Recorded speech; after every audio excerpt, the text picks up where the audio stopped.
all, the first order of business, I think, is I want to welcome Zechariah Heck as our full-time sustainability coordinator, beginning January 1st. And Josh and I were both involved in the interview process. He did more work than I did, but it was very difficult. We had great candidates. It's hard to choose among such good people, but Zechariah stood out, and we got full support from the hiring group, and I'm pretty excited about that.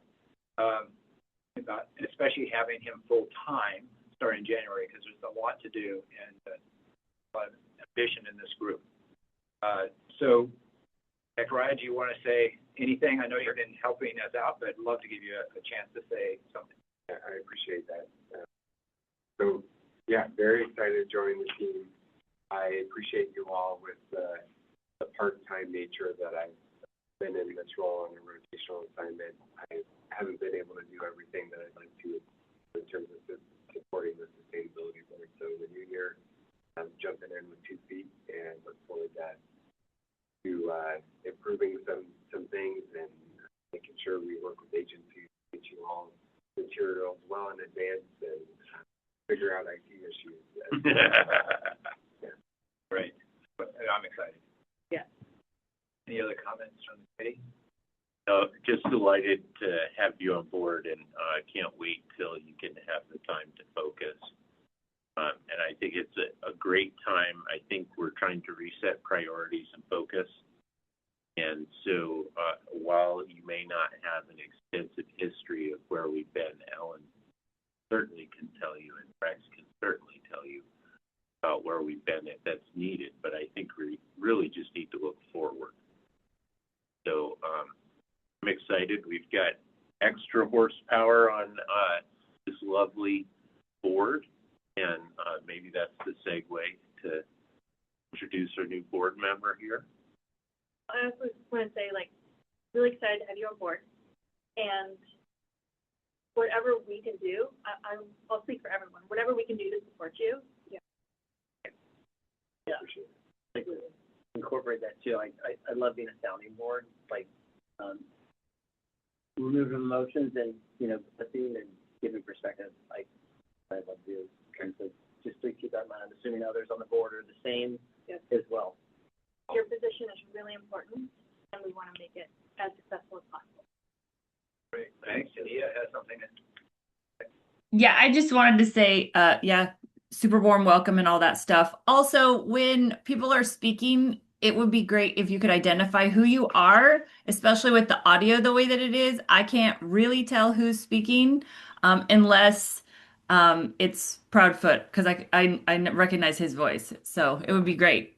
Thanks. And super welcome. We're excited, all that stuff. Great. Thank you for that reminder. It is a little difficult, especially because the camera's behind us versus in front of us. That's harder as well. Great. I do want to give Chris a chance to say hello. Chris joined us at our last meeting in Lincoln City, but he got through the Senate confirmation process. He has messages from on high, right?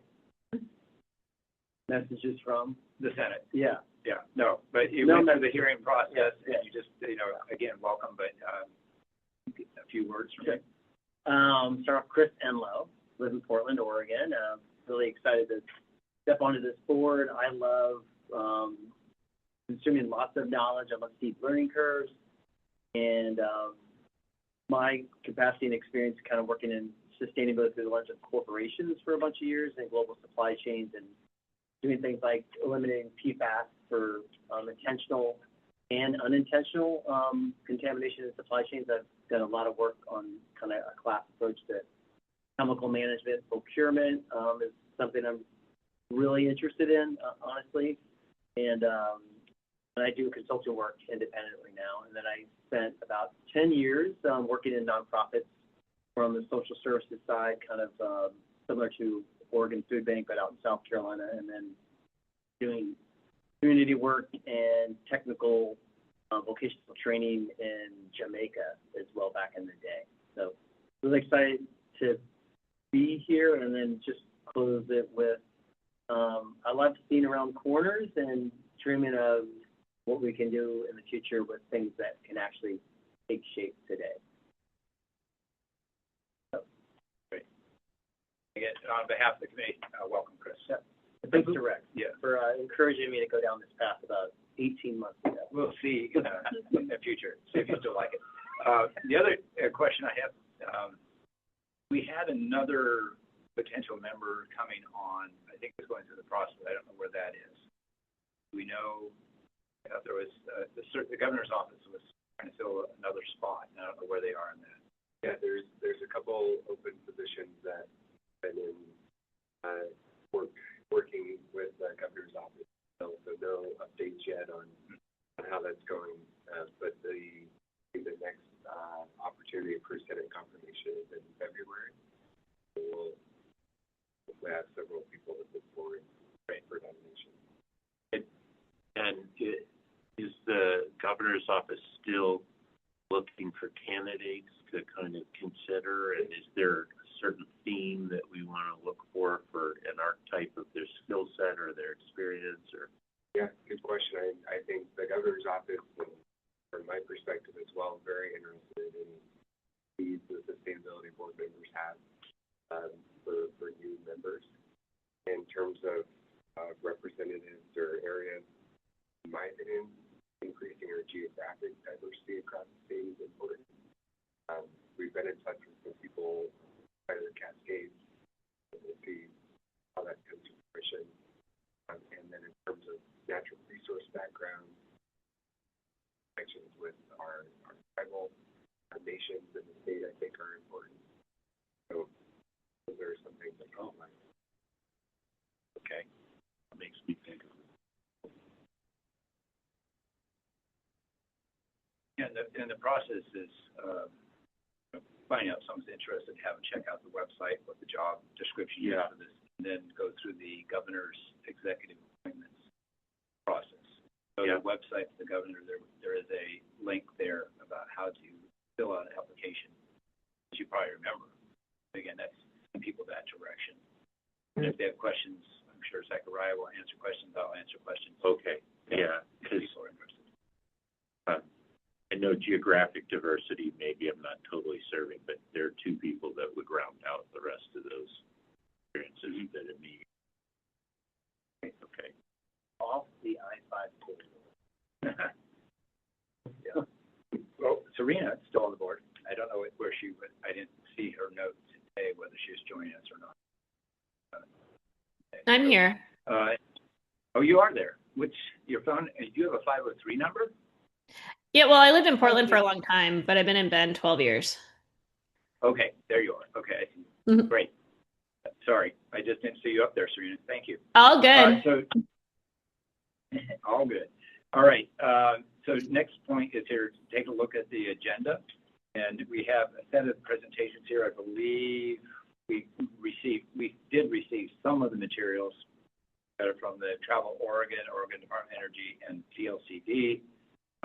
And Zachariah, you're saying we're probably going to have all virtual presentations? That's my understanding. That was my understanding. Great.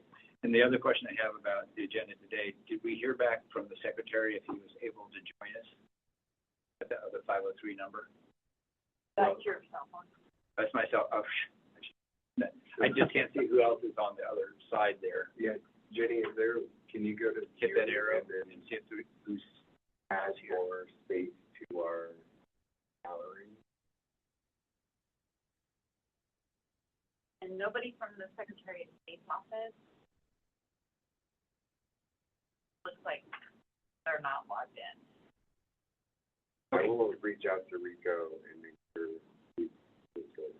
And just remind people, we've been having discussions with the Secretary of taking on the kind of traditional role of the Secretary of State, being the chair of this commission. And we're going to join us for some of today with the thought, hopefully maybe even in person, and then take over in January as chair. Just when I finally got my gavel. You can leave some And I want to fingerprints on Thank it, you, though. Jenny, for that. That was really nice of you. Looking at the agenda, again, reviewing the agenda that we have here, We have a set of presentations, we have lunch, we want to work on the board work plan, and finalize that for the coming year, recognizing that when the secretary joins, he may have some ideas as well. And then we have public Secretary of State. is here. Okay, there we go. So what we will do is, do we have anyone from the presenting organizations here online? So, just want to put this, if the secretary comes in, I want to give him a chance to speak first. So we are at 10:45. We have plenty of time. Hey, Josh. Plenty of time. Yeah. Josh, is there any way you can move the camera just a skosh, like just like a teeny tiny corner, and then we got like a perfect picture of everyone in the room, like just a skosh up? Tilt it up just a Oh, bit. perfect, right there. Perfect. Yeah, you can even do a little more. Thank you. I haven't been identifying myself either when I'm talking to you. I'm sorry. Rex Burkholder, Chair. Appreciate you. Okay. Is that good? We just say we raise our hands. Yeah, there we go. Yeah. One question is, does anybody have any comment on the agenda? Okay, final act before the secretary shows up. Oh, he's here. Secretary. Mr. Chair, nice to see you. Sure. Hi there. Hi, Joe. What? Nice to see you. It's been wet here. Hey, Hi there. Chris. Chris. Nice to see you, Chris. Yeah. Hi there. Nice to see you all. Nice to see you. You too. Right, sorry, I'm late. We're still in the business side of Okay. that. I'm personally very excited that you're joining at the table. Glad to be here. As I'll be able to pass on the gavel. This is a brand new gavel showed us today. I've been always saying, I'm the chair, I need something to hit. Yeah. And they didn't want to hit Chris. Right. Josh. Right. So Right. they got me a gavel instead. So I Don't take it with you. No, I don't even know them. What I'd like to do is have us just introduce ourselves to you and then give you the floor for a bit. Okay. We were just, our presenters aren't due till like 11 o'clock. Okay. Okay. So I'll just start. Yeah. Rex Burkholder from the Portland area. Been on the board now probably 6 or 7 years. I can't quite remember. I've been chairing for the last couple of years. My interest is general about how do we improve the sustainability of our society, take care of people, and take care of the planet. Mm-hmm. We have experts in the room. I run a meeting. That's my skill set. But again, that's my role here. I'm going to go to Josh first because Chris is like brand new today. Okay. So I'm going to let Josh. Yeah, jump in. sure. Great. Hey, Josh Proudfoot. I am from Eugene. I've been in the sustainability and climate consulting space for 24 years and run a practice for a firm called Parametrics. We've done a ton of work with the state agencies since the first governor's sustainability executive order. That was Kitzhaber or Kulongoski, I can't remember. A long time ago. And I'm delighted to be a part of this. I've kind of observed the board over the years, and the group of people we have around here is pretty rare expertise. I think when we have our two new members recruited, we'll have a very well-rounded perspective to help you see what can be done and also see kind of where we need to go. So delighted. Thank you. Sorry if that was too long-winded. It wasn't for me. Hi, Webley Bowles, Portland. I have 20 years experience working in sustainability, primarily in the building sector. I'm a licensed architect and have worked in architecture as well as civil building consulting on the energy side, body carbon side, as well as building policy as well. So that's my short summary. Thank you. Appreciate you being here. Much better. Jenny? I'm Judy Hall. I'm the support staff for the board. Nothing would work without you, I'm sure. I actually work for Enterprise Asset Management, so all of your building problems. I have a list. So do all the tenants. Yeah, it's a door. All good. All good. All right. Thanks for reporting. Jerry, Zachariah, we met Yep. earlier this week. So Yep. pass it off to him. Okay. Yeah. We We had a long conversation, so that's a good sense of check. And we're really excited. Yeah. Because we had Dave Workman working for the program for a long time. And Zechariah filled in and kept us going as a part-time loan from ODOT. Yep. Did a fantastic job and competed against a stellar field of other candidates. That guy. Should we cut off the phone here? Not yet. Not yet. Yeah, okay. Anyway, so we're thrilled that he's on full-time now, starting January 1st. Yep. So happy to be on board. So nice to meet you. I'm Ellen Shepard, and I'm from Salem. And I work for a company called Clear Results out of Portland, serving Energy Trust of Oregon new buildings program. But I wear my Clear Results hat here. And prior to that, I actually worked at DAF in Zechariah's new role as DAF court to the board. Oh, good. Chris Enlow, we've met in the past, your past life at Nike. Yeah. I was in Portland. After Peace Corps, spent about a decade nonprofit, and then found a job at Keene. That was in 06, and got to hold onto that rocket ship for 14 years, and I got to put like their sustainability program, and did things like PFAS-free work, another class approach to chemical management, the materials that are now for the past 5 years I do independent consulting, mostly on the corporate side, footwear, apparel, around materials and So you and I will have to avoid using a lot of footwear terminology. it's helpful. Yeah, no, I'll say something about that. Yeah, and then maybe I'll just end with this, and getting to inline change, which I know you understand, it's hard to do. Yeah. And that's what I hope to bring to this group is how can we make something change in a moment in time and just don't get too caught up in the 2060 target. Yeah, that's awesome. And congratulations on Secretary of State. Thanks. Yeah. It's hard to believe we're coming in on the year in. Make a big change. Great. Yeah. So we can't have some more see, people. yeah, I'm going to assume we're on the phone. So Serena, can you hear me? Yes, I can. Okay, great, you're there. So Serena, would you like to introduce yourself to the secretary? Sure. Thank you. Welcome. I'm excited to have you on board. My name is Serena Dietrich. I'm out of Bend. I've spent many years on the board, I think over a decade now. So I have a lot of the historical experience. But I've been in the private sector, mostly beverage manufacturing, understanding supply chain, logistics, and the issues around that. Thank you. Great, thank you. Mayor? Excellent. Thank you. Tania Browning, Mayor of the City of Central Point. I served as 3 years as the chair of the Western Municipal Organization and the League of Oregon Cities president. So I really am trying to bring a perspective from municipal lens and some of the impacts around policy. So listening mainly, and then also communicating how some of the conversations may land in our communities from a policy perspective on implementation and tax spending. So, period. And in your day job? Oh yeah, the job that pays the bills. I run a 20,000 square foot makerspace LLC, Craterworks, and so it's a partnership with the school district, an actual partnership, and also a nonprofit that's focused on natural resource restoration, community engagement, and just all around fun stuff. Wow, that sounds cool. Next time we're in Central Point, we'll have to come visit. That's great. Yeah, I want to make sure to share that because Yeah. everybody has their other lives. Yeah, that's right. Yeah, and Tom Kelly. Good morning, Secretary Reed.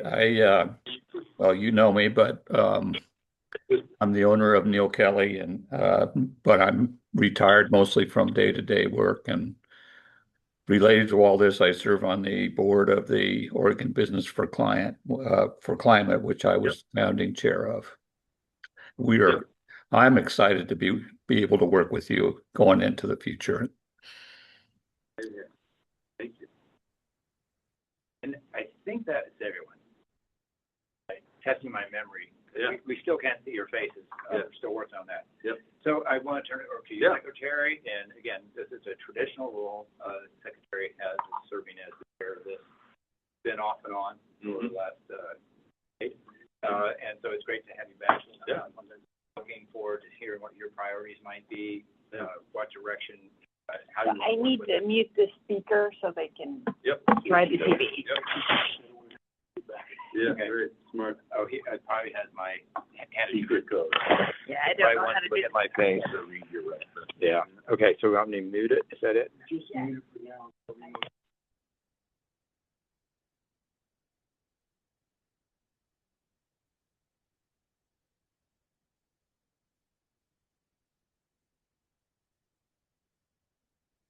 No sound yet.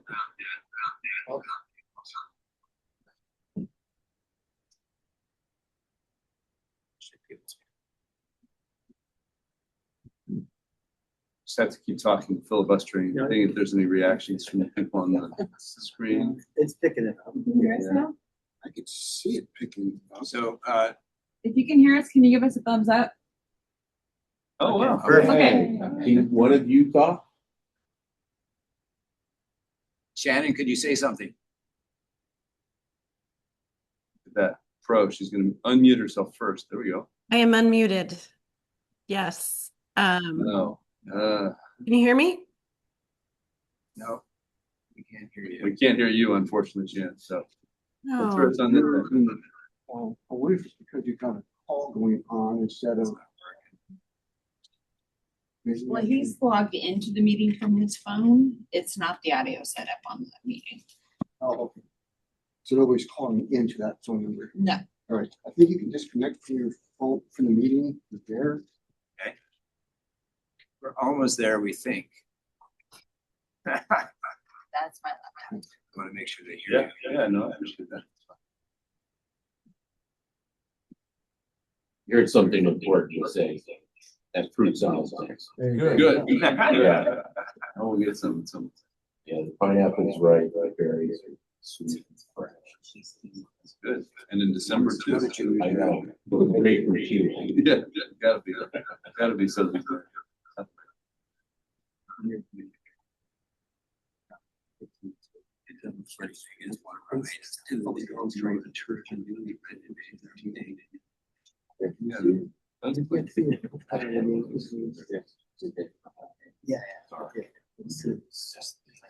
Yeah.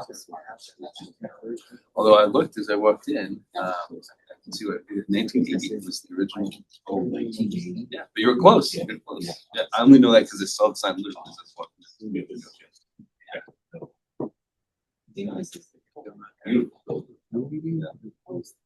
Hang on to those things just, long enough to become cool. When I joined the legislature in 2007, there was all this green, orange, same kind of stuff. At the same time, that was the new stuff at Nike was coming back, and I was like, man, hold on just long enough. Avocado. Right. Bright orange, blaze orange, 77A. Oh, the really good. Big blackberries too. Yeah. Marion berries from Marion County. You know, I'll know about the baseball team here. So the Portland Pickles, you know about them? Right? No. So the team they're playing against in Salem now is the Marion Berries. Berry. Oh, no, yeah, it is. That's great. Get coffee. All sure did. There you go. Sure. Yeah, thanks. I guess it's the way you hold this. There's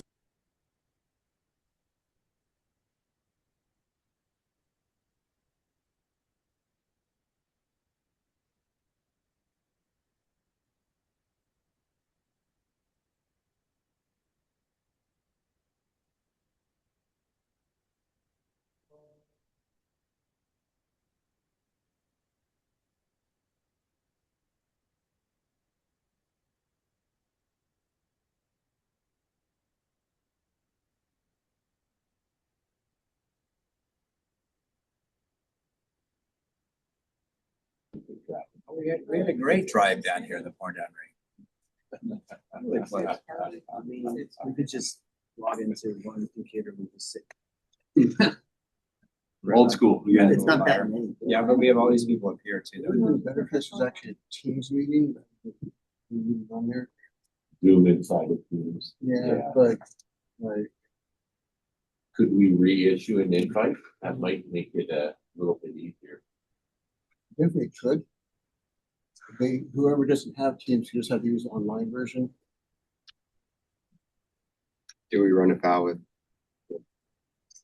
Yeah, public notice for Zoom. Right question to answer. Yeah, that's great. So they can hear you, we still can't hear them.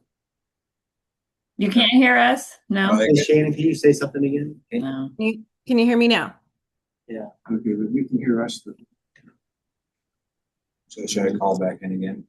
I think so. Is it possible to Shannon can't hear? Can somebody else unmute? Earlier, we couldn't hear anybody. Hey, Linda, can you say something? See if we can hear you. Me? Yeah. There's Linda. Yeah, No. we can't hear you. Yeah, and here's the camera up there, you guys, but Yeah, we're having great. trouble, obviously. I'll call him. You can call in. Can we do audio from Jenny's computer? If They you, can't hear us. taking notes. We'll just do it. We'll just do it. Good fruit salad, isn't it? It is. It is. Great.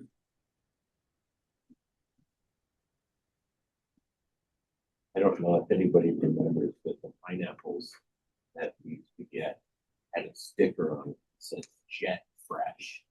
It's a little reminder. Possible. 747 delivered pineapples. Jet Fresh. They don't write them on the plant, right? I don't think so. I think, yeah. Yeah, already make. Point. Extra, extra. Now with extra carbon head.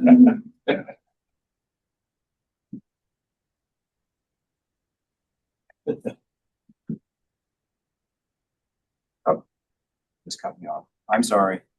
I was slow. I want a different number. Sometimes you can actually hit the automated version of that text invite. It just does all that for you. It's doing that. Oh. It tells me I have the wrong number. Guess if anything, they can hear you. If they need to say something, they just chat it to you until we can figure this out. Well, we have people doing presentations. It's like see too. Oh, so they have to talk. Okay. Yeah.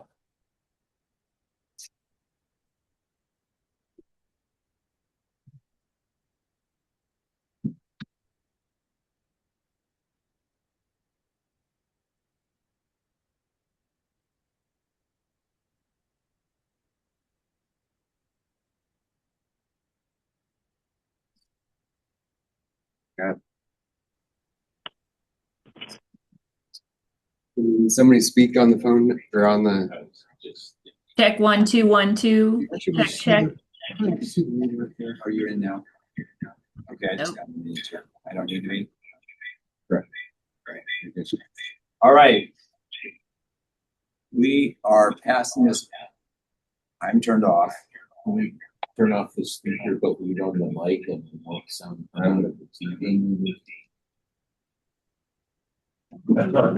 Did? We have they can hear them, but they can't hear you. And that way they can still hear you through this. Technology. That's what I did. I'll mute the phone, so.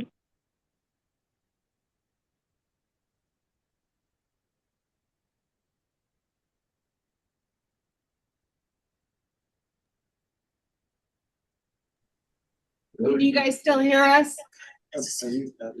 Yes. Mute the speaker.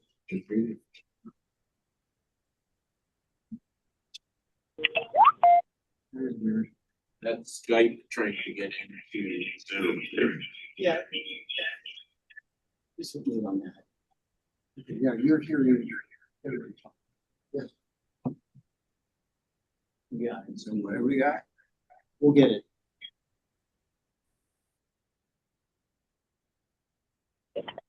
All right, can you all hear us? Yes. Can you hear us? Okay. Good. Yeah, Good to go. we are, so it's a little difficult, but we will do the best we can.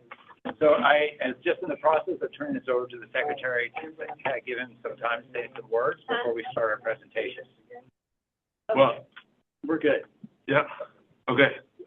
Thanks, Mr. Chair. Thank you all for letting me join you. I'm Tobias Reed of the honor of serving as Secretary of State, and it feels kind of like a funny bit. We lost everybody now, off entirely. There was still audio. Oh, We're still on okay. Audio only. Okay. So audio only.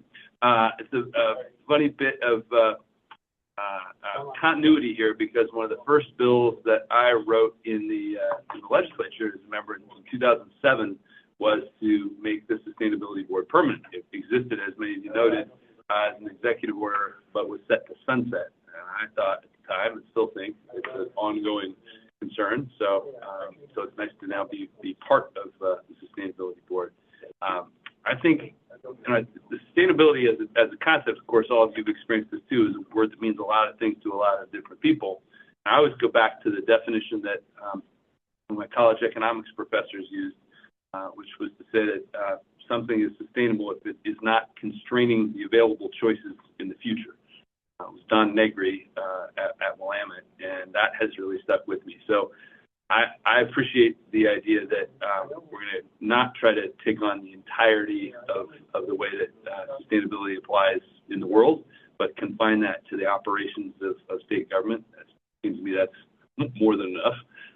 And I'm really looking forward to getting into the work and trying to be helpful.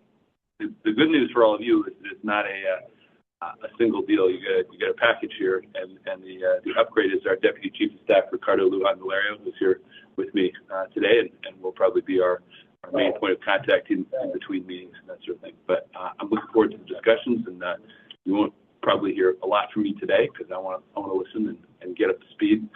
But I'm glad you're also, even as you're handing the gavel over, you're not going anywhere. You want that continuity and perspective as we go forward. So I'm here to listen and be part of the team. Thanks. Any comments from the commission? Questions or? Thank you for making it permanent. Yeah. You did mention operations. Mm-hmm. I think we ought to talk about that a little bit after presentation. I think Sure. that's our main focus, but there's also a little interest of how we might support the missions of the organizations, but we also don't want drift. We don't want to duplicate efforts. Right. And wherever we can, we want to align with the other commissions to be more effective. So, short version. Yeah. But I heard operations come out of your mouth, and it's worth a small discussion. Sure. That's fine. Yeah, well said.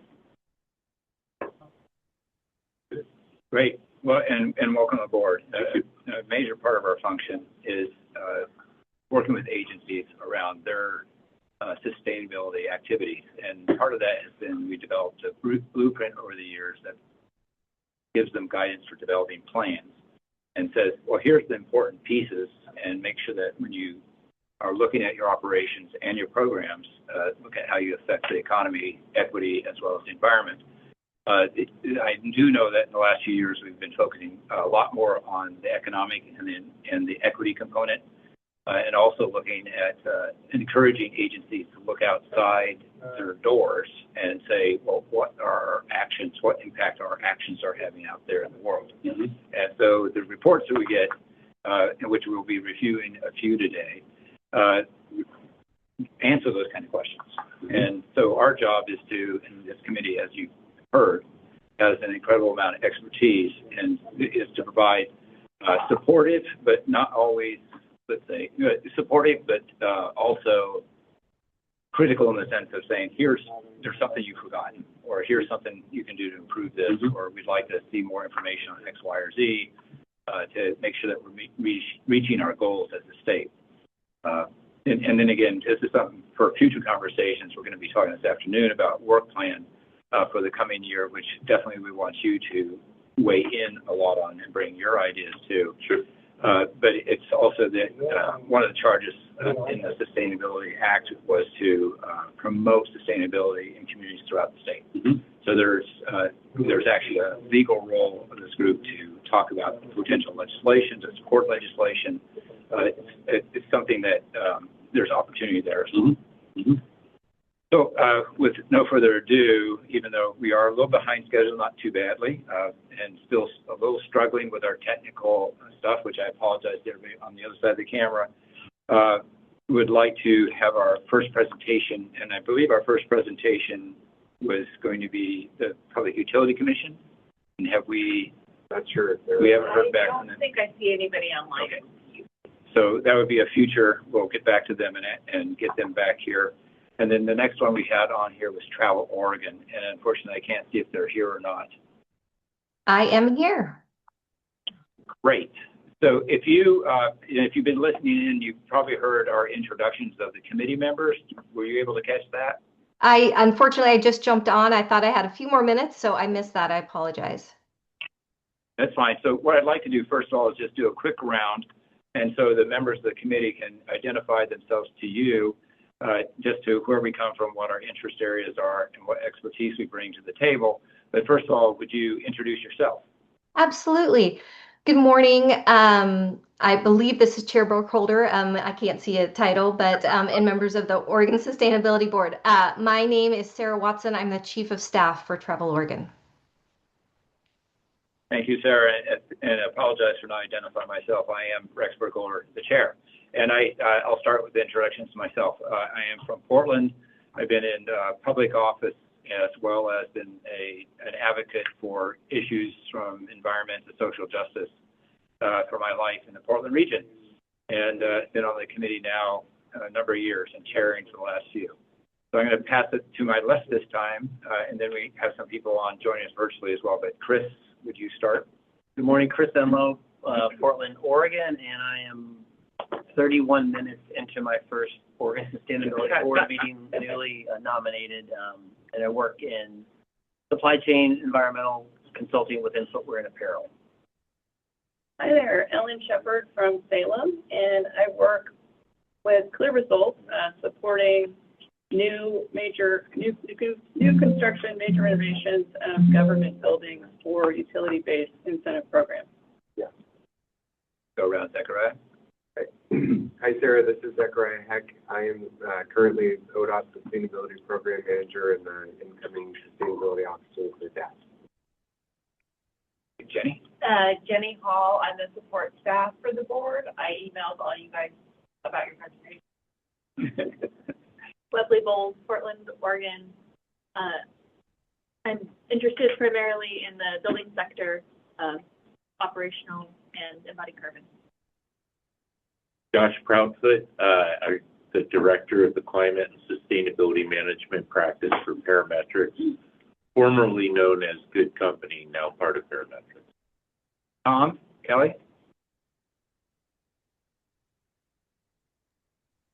Tom Kelly from Portland. I'm the owner of Neil Kelly. We're a remodeling contractor that has offices traveling around Oregon and Bend and Eugene as well as Portland. There you go. Mayor Browning. Mayor Browning, City of Central Point, Southern Oregon, elected official, workforce development, natural resource enthusiast. Great. Nice and succinct. And Serena.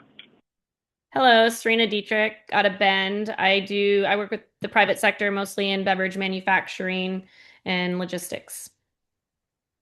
Great. I think that's everyone on the commission.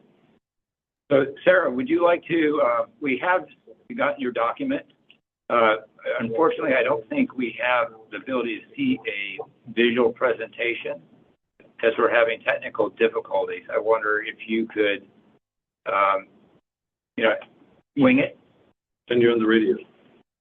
Yes. And give us an idea, because, the committee has had your document, have reviewed it, but again, walking through your highlights would be great. Right now, unfortunately, we can't show anything on the screen. No worries, no worries, absolutely. Again, Chair Burkholder, members of the Oregon Sustainability Board, thank you so much for having me here today to present Travel Oregon's sustainability plan. I appreciate you doing the reintroductions, having missed that. So again, apologize for being a few minutes tardy. My name is Sarah Watson. I am the Chief of Staff at Travel Oregon, and I am really excited to be here with you all today. You all threw me off a little bit. I couldn't figure out so many people were talking on one little box, and then I figured you all must be together in one room. And then there's other people here on the screen. So I'll just if you saw me looking confused, that is why. But So today I'm prepared to provide you a high-level summary of our sustainability report. And forgive me for 2 seconds while I adjust my screen so I can make sure I can see my notes while seeing you all. Thank you for just giving me 2 seconds.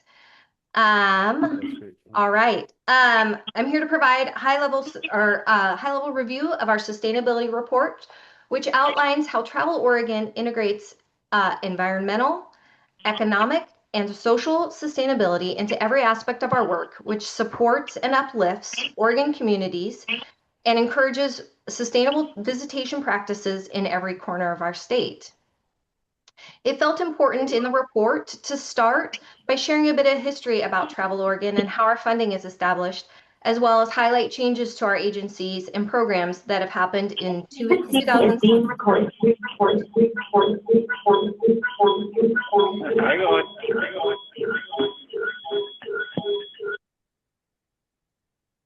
Okay, sounds like it got resolved, so I'll keep going. Oh, wow. Yes. Thank you. Oh, there you are all right. Oh, maybe not. Oh, did we lose them all? Yeah, you're good. Oh, we're good. Okay. Oh, I see okay, great. So it seemed important to share how our funding is established, as well as highlight changes to our agencies and programs that happened respectively in 2017 and what we refer to, as I'm sure many do, as the COVID years of 2020 and 2022. To quickly highlight, revised in 2017, today, Travel Oregon is funded primarily through a 1.5% statewide lodging tax, which identifies in statute that 65% of our lodging tax revenue must be spent on statewide tourism programs, 20% supports our regional cooperative tourism program, what we refer to as RCTP. I know all state agencies have their own fun acronyms, and that 10% must be dedicated to a competitive grant program. So as we look to 25-27, the 30% outlined in the plan means that nearly $26 million is dedicated to ensure that that funding is being reinvested into Oregon communities, which aligns our destination stewardship approach to support economic, environmental, and social cultural needs of our wonderful state. As I mentioned, we had some changes in the COVID years, and like many entities, the travel and tourism industry had to also make some changes. But this change allowed for a moment in time for us to hear from our industry partners, residents, and visitors on what they needed and wanted to survive moving forward. Our 10-year strategic vision adopted in 2020 is a roadmap for sustainable tourism. This is a vision that moves beyond heads and beds to balance economic vitality, environmental health, and community well-being. As we developed this vision, we balanced our own vision of sustainability with Oregon's broader vision, your vision, and guiding principles of holistic sustainability, the Oregon Sustainability Act. And really, the statutes that guide both your work and our work are eerily similar, or maybe they're well-intentioned state agency collaborative designs for alignment. I'll let you choose which one you think they are. Or ORS 184, the Oregon Sustainability Act, defines sustainability using developing and protecting resources in a manner that enables people to meet current needs and provides for future generations to meet future needs from the joint perspective of environmental, economic, and community objectives. I'm sure a definition you're well familiar with. The statutes that led to the creation of the Oregon Tourism Commission, ORS 284, our legislative findings state very similarly that Oregonians want to preserve historical and cultural foundations of the state as a living part of community life and development to ensure future generations and visitor opportunity to appreciate and enjoy the rich heritage of Oregon. And furthermore, that planning and promotion of tourism recreation should be compatible with other state interests in energy development, conservation, environmental protection, transportation, and the judicious use of natural resources.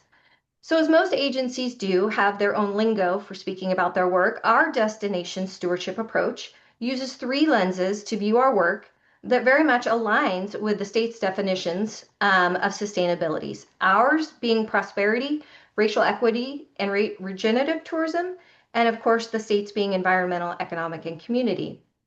So as we view our work through these lenses, we are also a destination that offers amazing experiences. So we expanded that and categorized our work by 4 objectives: economic prosperity, equity, experiences, and environmental. These 4 objectives truly drive every aspect of Travel Oregon's work as we embed them into our programs, our grants, our regional investments, and our technical assistance. But as you all know, measuring progress towards our vision and these objectives is essential. So in addition to our traditional economic impact indicators, we have developed KPIs to monitor our progress against our 10-year strategic vision. These KPIs, together with these KPIs align our 19 strategies and provide comprehensive, quantifiable measures of Oregon statewide tourism performance and impacts. To bring our vision to life, Travel Oregon again uses those 4 interconnected objectives, and of which we've developed KPIs to embedded in each one of those. Our KPIs are outlined in our plan. Instead of walking through each of them now, maybe I'll discuss how they've been established and measured, and then finish with our summary highlight, and then field any questions on KPIs if that's okay. That'd be great. Okay. Thank you. So key monitoring tools and how we developed these KPIs and how we expect to continue to measure these in the future are through a variety. We've got partner engagement. As I mentioned, in the COVID years, the good thing that came out was this desire and need to have deeper relationship of understanding about what's important with our partners. We regularly engage industry partners through surveys, forums, and collaborative planning with regional development and destination management organizations. We also do an industry partner survey, and with our most recent one, hearing back from 1,300 partners on what's important. These insights have helped shape our 10-year vision and our current strategic plan, identifying top priorities such as grants, tourism infrastructures, and environmental sustainability support. We also hold a resident sentiment survey conducted every 2 years to measure residents' perception of tourism and impact on quality of life and community well-being. This helps us lead with our destination tourism approach and maintain community support. We also have an annual economic impact report produced from a partner of ours, Dean Running Associates, which tracks visitor spending, employment, and tax revenues statewide and regionally so that we can monitor year-over-year comparisons. And finally, we have a visitor profile survey, which provides insights into visitor behavior, satisfaction, and demographics, again, supporting marketing and product development sustainability strategies. We have a dedicated strategy research and analytics team, which manages all this research and our KPI performance measuring. We provide this progress quarterly to our Oregon Tourism Commission. Quarterly is generally when we meet, more often sometimes. And then we also provide our KPI measurements on our Travel Oregon Industry website in a dashboard version for public transparency. As I mentioned, with all of this work being fairly new coming out of our 10-year vision adopted in 2022, we know there's more work to do, but we've gained significant progress this biennium. 16 of 18 of our KPIs are baselined, 13 of our 18 KPIs have established goals. Our KPI focus areas are actively addressed through internal action plans and strategic initiatives. So while our assessment framework and KPIs ensure that we're in a continuous improvement cycle, we are confident that that we'll be able to meet our targeted KPIs by 2032, which would be the end of our 10-year vision. Our report dives into Travel Oregon's support of each of these broader agency and state sustainability strategies, and I will quickly walk through them to make sure I've got time for questions. So for environmental sustainability, excuse me, it's a commitment to creating travel experiences that restore and enhance places we visit. At its core, this approach moves beyond sustaining the places we live in the state by supporting work that actively improves ecosystems, communities, and economies rather than simply focus on minimizing harm. We do that through encouraging responsible recreation practices, by developing our own climate plan. We've been working to help establish Oregon's Dark Sky initiatives, which, if you don't know, Oregon is now home to the largest dark sky sanctuary in the world. We support transit solutions, supporting opportunities to transport visitors to places like Multnomah Falls and the Oregon coast. And we encourage responsible recreation behaviors through marketing campaigns, outdoor recreation maps, and sending specific geo-targeting messaging via social media to our visitors. For social equity at Travel Oregon, equity is core value woven into our internal and external initiatives, reflecting a commitment to systemic change and creating a more inclusive and welcoming destination for all. This vision goes beyond representation. It seeks to dismantle and foster opportunities for historically underserved communities. Some of the highlights here for us, we're very proud of a recent effort established for accessibility leadership. We've been working with an organization called Wheel the World, and Oregon recently became the only destination verified state for accessibility. This is a program that verifies and promotes accessibility. And with an aging population and recognizing the hidden needs of so many families are faced with, we are extremely proud and excited about this verification status. We also ensure DEI through internal initiatives. We are working to amplify marketing content that amplifies all voices through inclusive storytelling. And for our welcome centers, some of the first points of contact for our visitors, our staff are able to meet all sorts of visitors' needs by the initiatives outlined in our report, from hearing loops to culture bags, providing information or providing materials for those hidden needs, from social anxiety for earphones and things. Our welcome team is there to hand out these free products. Lastly, Travel Oregon's vision positions tourism as a catalyst for economic prosperity, ensuring that every initiative contributes to long-term financial resilience and shared benefits. From our workforce development efforts through partnerships with ProStart and the Oregon Tourism and Lodging Association for frontline training, to aiding in crisis recovery support for communities that have faced wildfire or social issues, to our recreation ready programming, our team is focused on ensuring this economic prosperity for all. So for Travel Oregon, our sustainability work is not a single initiative. Rather, it's a comprehensive agency-wide commitment embedding environmental, economic, and community objectives into every facet of our operations and our destination, our state. Again, for implementation and oversight, we report quarterly to our commission. We create annual reports, and of course, this sustainability report. Internally, for adjustments, our teams meet quarterly for quarterly business reviews, reviewing these KPI dashboards and altering those ways of working to ensure we're meeting those KPI efforts. And then those quarterly reports are scheduled further out, and we will continue to do. So lastly, I would just like to share and close with that we believe tourism can be a transformative force, regenerating environments, uplifting communities, and driving economic prosperity. Travel Oregon sustainability plans, we feel, positions Oregon in a national leader in sustainable tourism, ensuring vibrant, inclusive, and resilient future for all. Thank you again, and I welcome any feedback or questions you may have.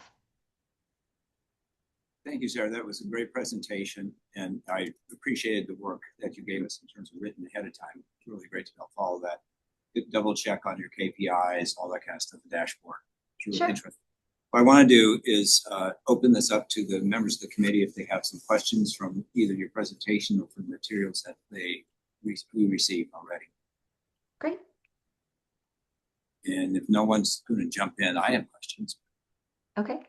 So let me, one question I have, you had something, I have it written down as an acronym, OTLA, Oregon Tourist Leaders. Is that what it is?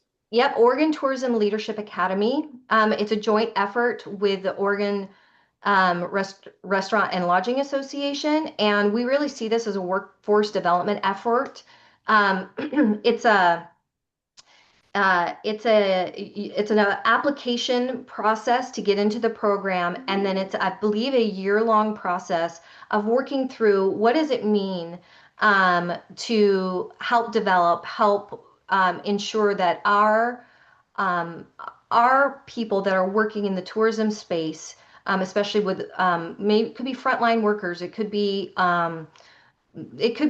hotel managers, it could be really anybody that wants to participate, that they have an opportunity to collectively work through some of these initiatives about what it means to be an effective travel and tourism industry for Oregon, as well as looking at things like how do they understand the issues that are facing Oregonians, Oregon policy, and even doing mock trial or mock legislative hearing presentations of how would they explain the tourism issues that we're facing to leaders in the state, and having opportunities for things like that. So that's that effort. It's called the Oregon Tourism Leadership Academy, and it's something that we help support with the Oregon Restaurant and Lodging Association. So one the questions I have is the attendees, and then this is relating to the diversity of people out there in the field, and just give some idea of who takes advantage of this in terms of demographics. I can get you that information. I apologize. I don't have it right off the top of my head, but I could definitely give you the I don't know if I would be allowed to necessarily say each person that's attended over the last several years, but I could, I'm sure, provide the kinds of organizations that they come from so that you can see the diversity of the types. I believe it's anybody from like a city to a hotel to a state employee. So it's a pretty broad effort along the way. And I believe this is like the 6th or 7th one that has been done. So we've been able to capture a lot of work, we would believe, and support workforce training as it relates to tourism initiatives. Yeah, so that'd be helpful. Just again, one of the issues that sure. me in the group is about equity and who has access to these kinds of opportunities, which is I think a fantastic thing. And of course, tourism can be a low barrier to entry kind of way to become better involved in the economy. Yep. So another question here, I don't know if you have an answer to it. I just wondering how federal policy changes, especially since you have a strong emphasis on DEI and diversity of experiences and visitors and marketing to different audiences. Any impact on your work from the federal changes going on, or because you get state dollars, you're safe? Yeah, we really, as I mentioned, the majority of our funding is through the statewide lodging tax. And so we really look to the states, to our governor, and to you all of like, what should we be doing, right? And while we're very much aware of those, of what's happening at the federal level, our work is to stay very aligned with our governor and the work that they are encouraging us all to do. So we're staying aligned there. We have, for internally and how we are doing that, we have a variety of our team members have really worked hard over the years to create relationships with different cultures of our state. We have a really, we dove into it a little bit in the plan, but we have a team, kind of a partnership team that has worked really hard on developing relationships, for instance, with our 9 federally recognized tribes. They meet quarterly, I believe, if not 3 times a year. And they work on issues related to how do we support our tribes and the beautiful assets that they may have or may not want to share in some cases, how do we support and encourage what they need, not what we need, but what do they need? And so we've got a team that's worked really, really hard with them. They've brought all the partners to the table. We've created what I believe is our second, if not third, and I'm going to get the name wrong because I don't have it at the top of my head, but basically a tribal tourism, not catalog, but like a guide, tribal guide for how to visit respectfully, and work and see all of the assets that like our tribal partners may have. But that's a very that's a precious relationship. That just for an example of how our team works with, they recognize that each tribe has different needs, has different desires. It is not a one size fit all. So they work very intently to make sure that those relationships are established and done with care. Great. I don't want to hog the time. Any other questions from the committee? I just have a question on where that guide might be located. Is that on the website or is that It's printed. We have it at all of our welcome centers. We distribute it. We have I think you can call in for it and we'll send it to you, but it can also, a print or an online version can be found on our consumer site. Thank you. Yeah. Sure, it's Ellen Shepherd, and I don't have a question, I just have a comment. I thought it was really great how you shared the KPIs and the metrics that you're tracking and how you wove sustainability into those that you're tracking for the agency. That was really cool to see. And Chris pulled up the dashboard you have on your website, and that was really, really fun. To see the robust amount that you're tracking and that you're sharing that broadly. So just a shout out. Nice job. Thank you. I will ensure I shout out to the right people. We have an amazing team that has worked really, really hard, recognizing that data should be driving our decisions and how we do our work and spend our money. And so having that KPI dashboard has been a significant fun thing to be able to point to and look at both internally and externally. So thank you. I will pass that along. I can wait. Sorry. Go ahead. Howdy, this is Josh Proudfoot. Just want to declare that we submitted to your RFI. So recently on climate work. Okay. Yeah, just announcing it. I wanted to say very well-rounded presentation and integrated in a way that we don't often hear, so really appreciate that. So seconding what Ellen said, and then also just wanting to plant two seeds of thought. I'm sure there's a lot going on there already, but your role in supporting the network of EV charging around the state to ever more remote destinations so that it facilitates that. EV charging, electric vehicle charging. Thank you. Sorry, I couldn't quite hear. I thought that's what you meant, but thank you for clarifying.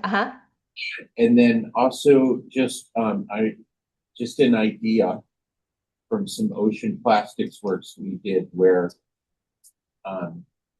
cruise ships going into sensitive habitats have to pay a destination restoration and protection fee to visit it that supports the actual protection and regeneration of those places. And so that I don't know if that's on your radar, but it seems like there are a lot of sensitive places that we don't want to love to death. Yeah. So just a thought, maybe you can respond or maybe that's for another time. No, I think that's a great point. And, we are lucky, I mentioned those regional destination management / marketing partners. And one of those is the Oregon Coast Visitors Association. And we work very closely with them. Frankly, it was their work initially regarding accessibility on the coast with Moby mats, which are huge, long mats that enable folks in that with mobility needs to access the beach. Some people never seeing those, being able to get on the beach for years and years.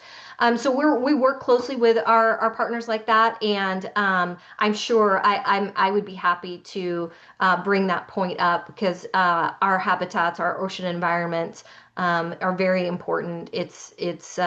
We work a lot in communities. We had a meeting out in Astoria recently, and they talked about the cruise ship there. So it's definitely on our mind, and we're always looking for opportunities and ways to ensure that we can balance the idea of tourism, right, with those sustainability and ensuring or minimizing or potentially protecting and making even better those, especially our natural environments, the harm that can happen there from a term we do not like, which is over tourism, which is why our geo-targeting efforts of or ensuring that our marketing campaigns, aren't continually sending folks to Smith Rock, which can have capacity needs or whatever. So we work with our partners, and so all that to say thank you for that, and we will bring that idea up with our AQUA partners. Thank you. Hi there, Sarah. Tobias Reed here with a rookie question. It might have been in the report, which I only had a chance to skim very quickly while you were talking, so I might have missed it. I wonder if you could talk a little more about the definition of regenerative tourism, and particularly if that is a universally held definition by others in the industry and users, or do people understand that, and does that definition change over time? Thank you for that question. That is a great question. I think it's one we are still kind of navigating, to be very honest.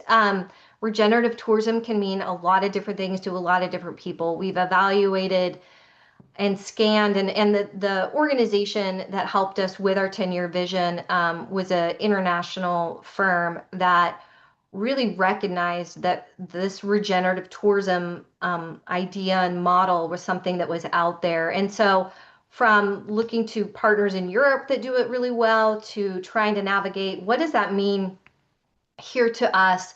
We do have kind of our own little draft definition, which I don't know that I would be super comfortable sharing out broadly because it's still being worked on internally. But we've been honestly quite wrestling with that over the last couple of years of recognizing that there's work there that needs to be done. We need to be conscientious. It needs to be a lens that we're working on. But it's not really a one size fit all. What regenerative tourism could mean for one partner might be different than the other. So I don't have that. I will see if I can release our draft definition to you. I appreciate the question, and I just would want to be very open that it is something we still wrestle with because it's complex. It has changed. It feels like every time we've gotten our arms wrapped around it, it's changed a little bit, and we're recognizing that and trying to make sure that we're being true to that definition, to that effort. Although I do think it's interesting if the definition is fluid and you're not solid on it yourself, using it as a KPI is probably worth more discussion. Yeah, thank you. I mean, I think it's I would have to I don't want to flip through right here. I don't know that we use regenerative tourism as a KPI as much as a lens for how we kind of view our work, but the point is well taken, and I will discuss that with our team. Not gotten it entirely, but I saw 79% as a baseline and 90% as a goal on regenerative. Okay, perfect. Yeah. But okay. Yep. Thank you for that. Yeah. Sarah, hi, I'm Wesley Bowles. Good to see you. I'm gonna turn my head to look at you now, but you're gonna see the back of my head, so sorry. I had a comment around kind of the same section as Secretary had, and it might just be in the language, and I don't mean to be nitpicky, but it talks about the goal is to increase the percentage of visitors who take steps to reduce their GHG emissions and adopt sustainable practices. And this KPI is really about the visitors making the choices, or if it's really partners that are these choices. Can you talk about that a little bit? So I don't know that I got the full question. I apologize. The audio for me was cutting in and out a little bit. I think what you were asking about was the KPI on reducing greenhouse emission. Is that what, was that it? Or The visitors who engaged in sustainable learning this. And it's kind of about, are you measuring that the amount of offering, or is it about the visitors that are being asked to make things? Who's making the choice? Yeah. Is that right? Okay, I apologize. For some reason, it's still kind of cutting in and out. Oh, thank you. Somebody else is nodding. It's not just me trying to avoid the question. I will do what I can. I think that is why we're taking steps to do those surveys, to ask our visitors what is it that they're engaging, what kind of activities are they engaging in when they're here. And just for a definition, a visitor or a traveler for us is anybody that travels over 50 miles. So if I go to the coast, say, or Southern Oregon, and I'm from the Willamette Valley, that might be over 50 miles. So what am I doing to think about those practices? And I think while I didn't highlight our EV efforts, that's something that we've done in the past, or are supporting our partners in the efforts to have buses run continuously in high demand, high season areas to Multnomah Park or Multnomah Falls or to the coast. So I don't know. I'm hoping that that's sort of helping the answer, but if not, maybe since I can't hear you very well, I'd be happy to ensure I get your question in writing so that I can respond. And then, in the interest of time as well, I think what we should do is we will do a follow-up.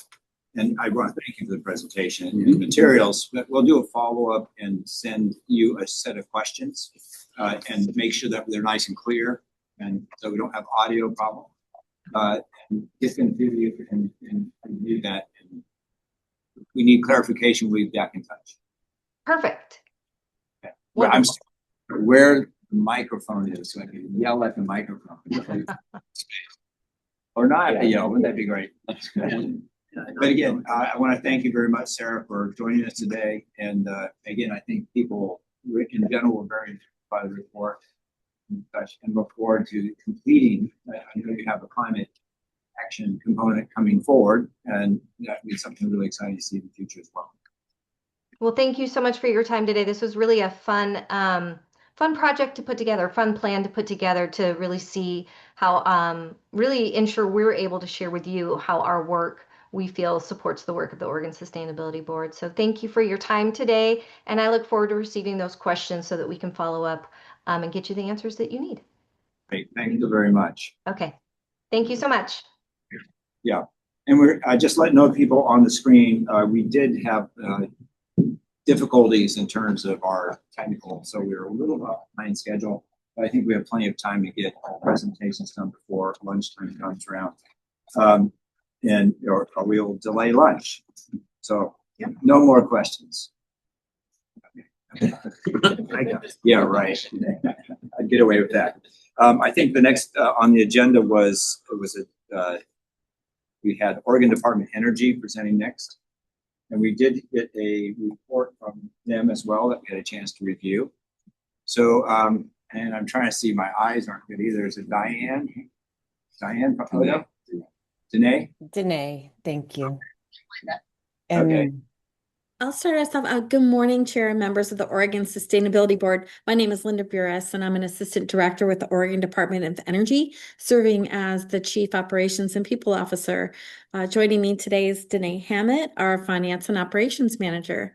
So I want to thank you for having us both today. We last presented to you in 2021, and although we were invited to return in 23, that meeting got canceled. So we're grateful to have the chance to reconnect and share our progress with you.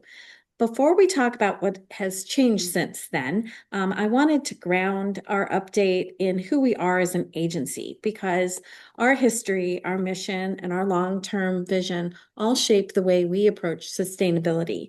The Oregon Department of Energy was created by the legislature back in 1975 during the aftermath of the oil crisis.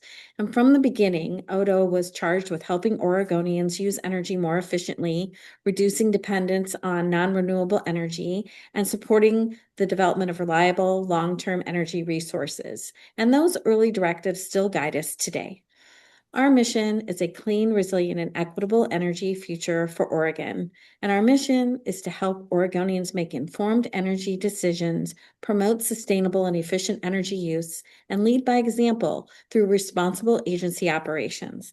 These are not abstract statements for us. They directly influence how we operate. Our mission commits us to environmental responsibility, fiscal responsibility, and service to Oregonians. And our vision reminds us that a sustainable future must also be an equitable future. So when we talk about sustainability, it's not just about our environmental outcomes, but it's about the people we serve and the people who work here. Equitable sustainability for us means ensuring that the benefits of efficient, clean energy systems are accessible to all communities, urban, rural, coastal, tribal, underserved, and that our internal operations support a workforce that can thrive regardless of geography or circumstance. These values shaped our response to the pandemic and the decisions that we made when we reopened, and it's the operational model that we use today. Over the past several years, ODO has undergone meaningful shifts in how we operate as an agency. Some of these changes came out of necessity at first because of the pandemic, but ultimately they became opportunities for us, opportunities to rethink how we use resources, how we engage as a workforce, and how we integrate sustainability into everyday decisions. One of the most defining moments and where the shift came to us was when we planned to reopen our office after the pandemic. That reopening process ended up shaping the decisions of our work in ways that we could not have ever anticipated. When we last briefed you, our physical office was still closed. And like many organizations, we had transitioned to a remote work out of necessity. And our teams adapted remarkably well. Productivity stayed high, collaboration continued, and we saw immediate reductions in commuting-related emissions simply because people were no longer driving to the office every day. As we began preparing to reopen, we recognized a rare chance to step back and ask a bigger question. What version of reopening best supports the way we want to operate going forward? So rather than defaulting to pre-2020 routines, we chose to design our reopening intentionally, and sustainability was a guiding principle in that choice. So today, ODO functions as a remote-first workplace. Most employees telework most of the time, and the office is used with purpose for collaboration, for meetings, or specific work that benefits from being on site. That shift has created our most significant and sustained reduction in transportation-related emissions and has also shaped a culture of thoughtful, efficient work habits. One of the most concrete results of this new operating model is that we were able to reduce our building footprint by approximately 30%, and that reduction reflects how differently we use space now. Fewer dedicated desks and more flexible shared workspaces aligned with an agency where most people are working remotely. This is a meaningful change that we can directly attribute to our operational decisions.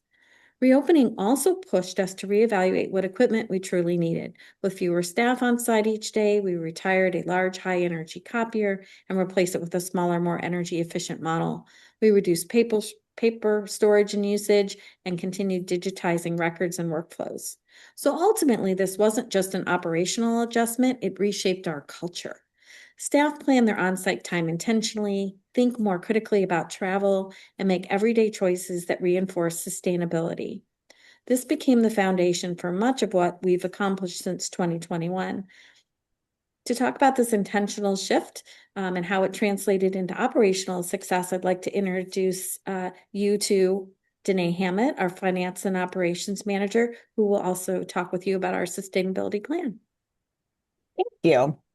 And thank you to the board for the opportunity to speak with you today.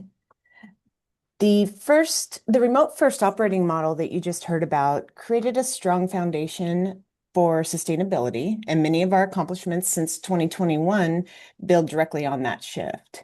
By continuing as a primarily remote workforce, we've kept commuting-related emissions significantly lower than before the pandemic. Staff now approach travel intentionally, choosing in-person participation when it adds value, and virtual participation when it achieves the same or better outcomes. We've also made progress in modernizing and right-sizing our small fleet. Since 2021, we've retired several older, less efficient vehicles. We've added 2 plug-in hybrid RAV4s, and our remaining gas-powered Escape is scheduled for replacement with a fully electric vehicle as soon as it's available.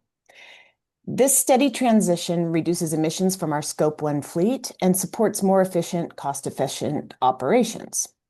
Another area of progress is our continued shift towards digital workflows. We expanded e-signatures and e-forms, increased electronic record keeping, and moved more internal processes online. These steps reduce paper use, streamline work, and support accessibility for our remote workforce.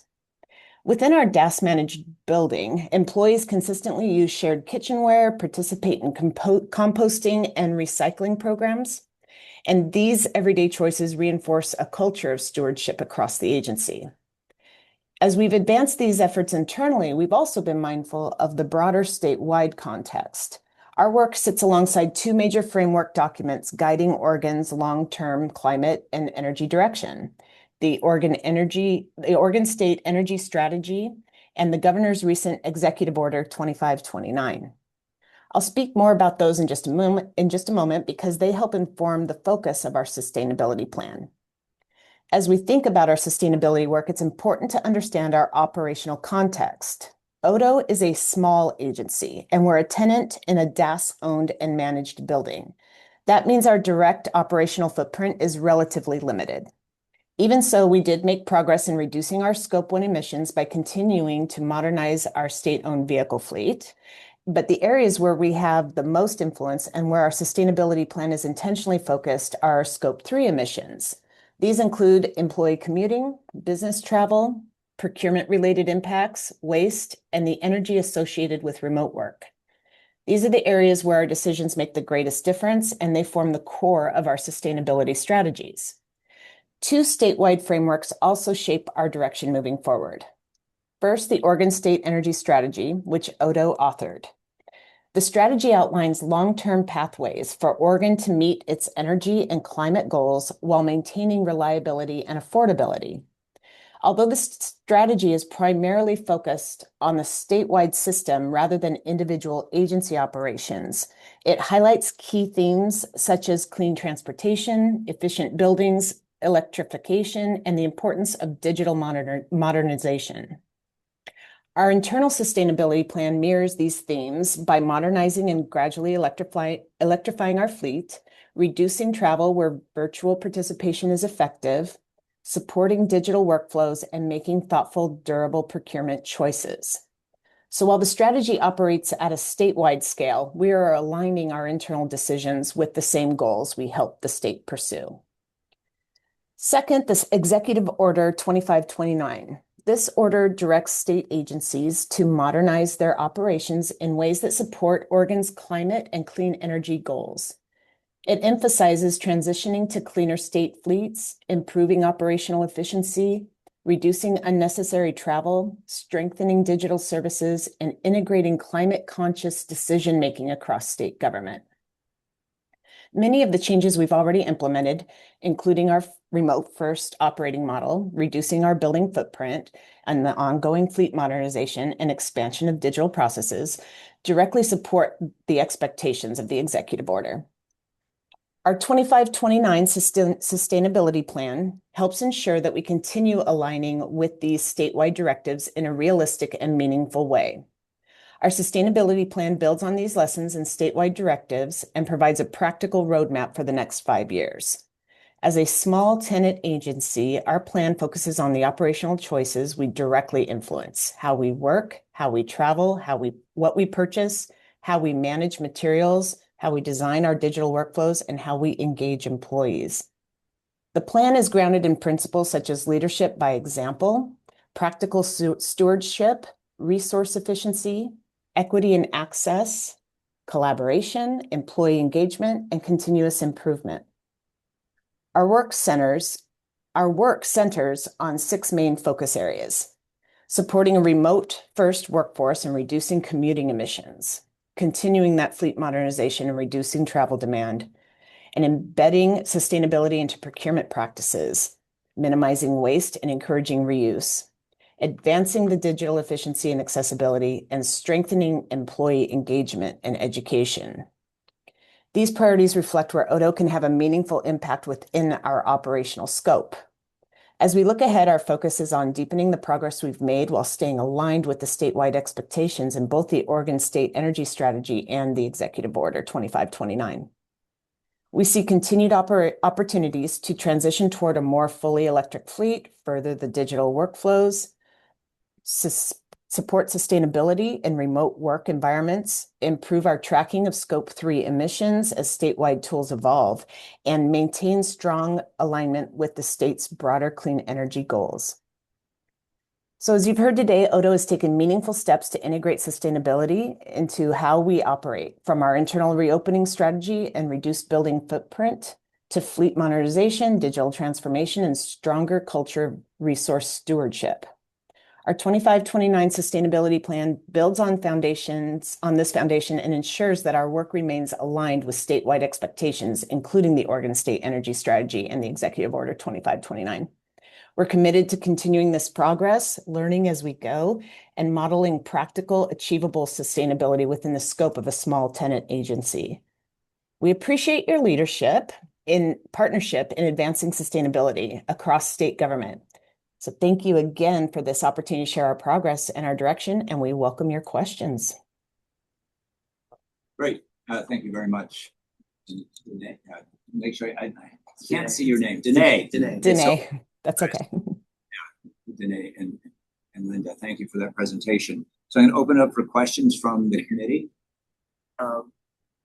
Chris Enlow, Danae, Linda, nice to meet you. I'm brand new to the board, and this is kind of a big question, but you were referencing one of the executive orders, and the more recent one is 2526, which gets into more around resiliency, and more specifically, it's talking about water. And I know we're talking about digitization, we're thinking about electrification, and to what degree have you guys looked at that other executive order and made some considerations? Because water will become a very big issue in Eastern Oregon for farmers as we're thinking about the need for more energy and electrification. And not asking for the silver bullet here, just curious what the agency is considering. If that makes Chris, are you thinking about AI and data centers? Yeah, just data centers, AI, just the need for, well, even like the Zoom is consuming a lot more energy than I think we tend to realize, even though it's very helpful for all of us. Or we're on chat functions. We might be in ChatGPT right now trying to synthesize this executive order so we can get a little brief on it so we know what we're talking about, stuff like that. And so I just seen more and more news. Even like Rolling Stone says the president's is Flint, how Oregon's data center boom is supercharging a water crisis, specifically in Eastern Oregon farmlands. And so I think just being mindful of that, that's more helpful, Josh, what I'm doing. But yes, data centers. I know that the agency is looking into that. We've started conversations regarding that topic. And I know that that is a focus going forward to evaluate what those needs are and what we need to be concerned about as Oregon. But those conversations are just starting. And we would welcome the opportunity, if you have some specific questions on that body of work, we're happy to bring that back to our experts within the agency who can provide you more detail on exactly what their plans are with that topic.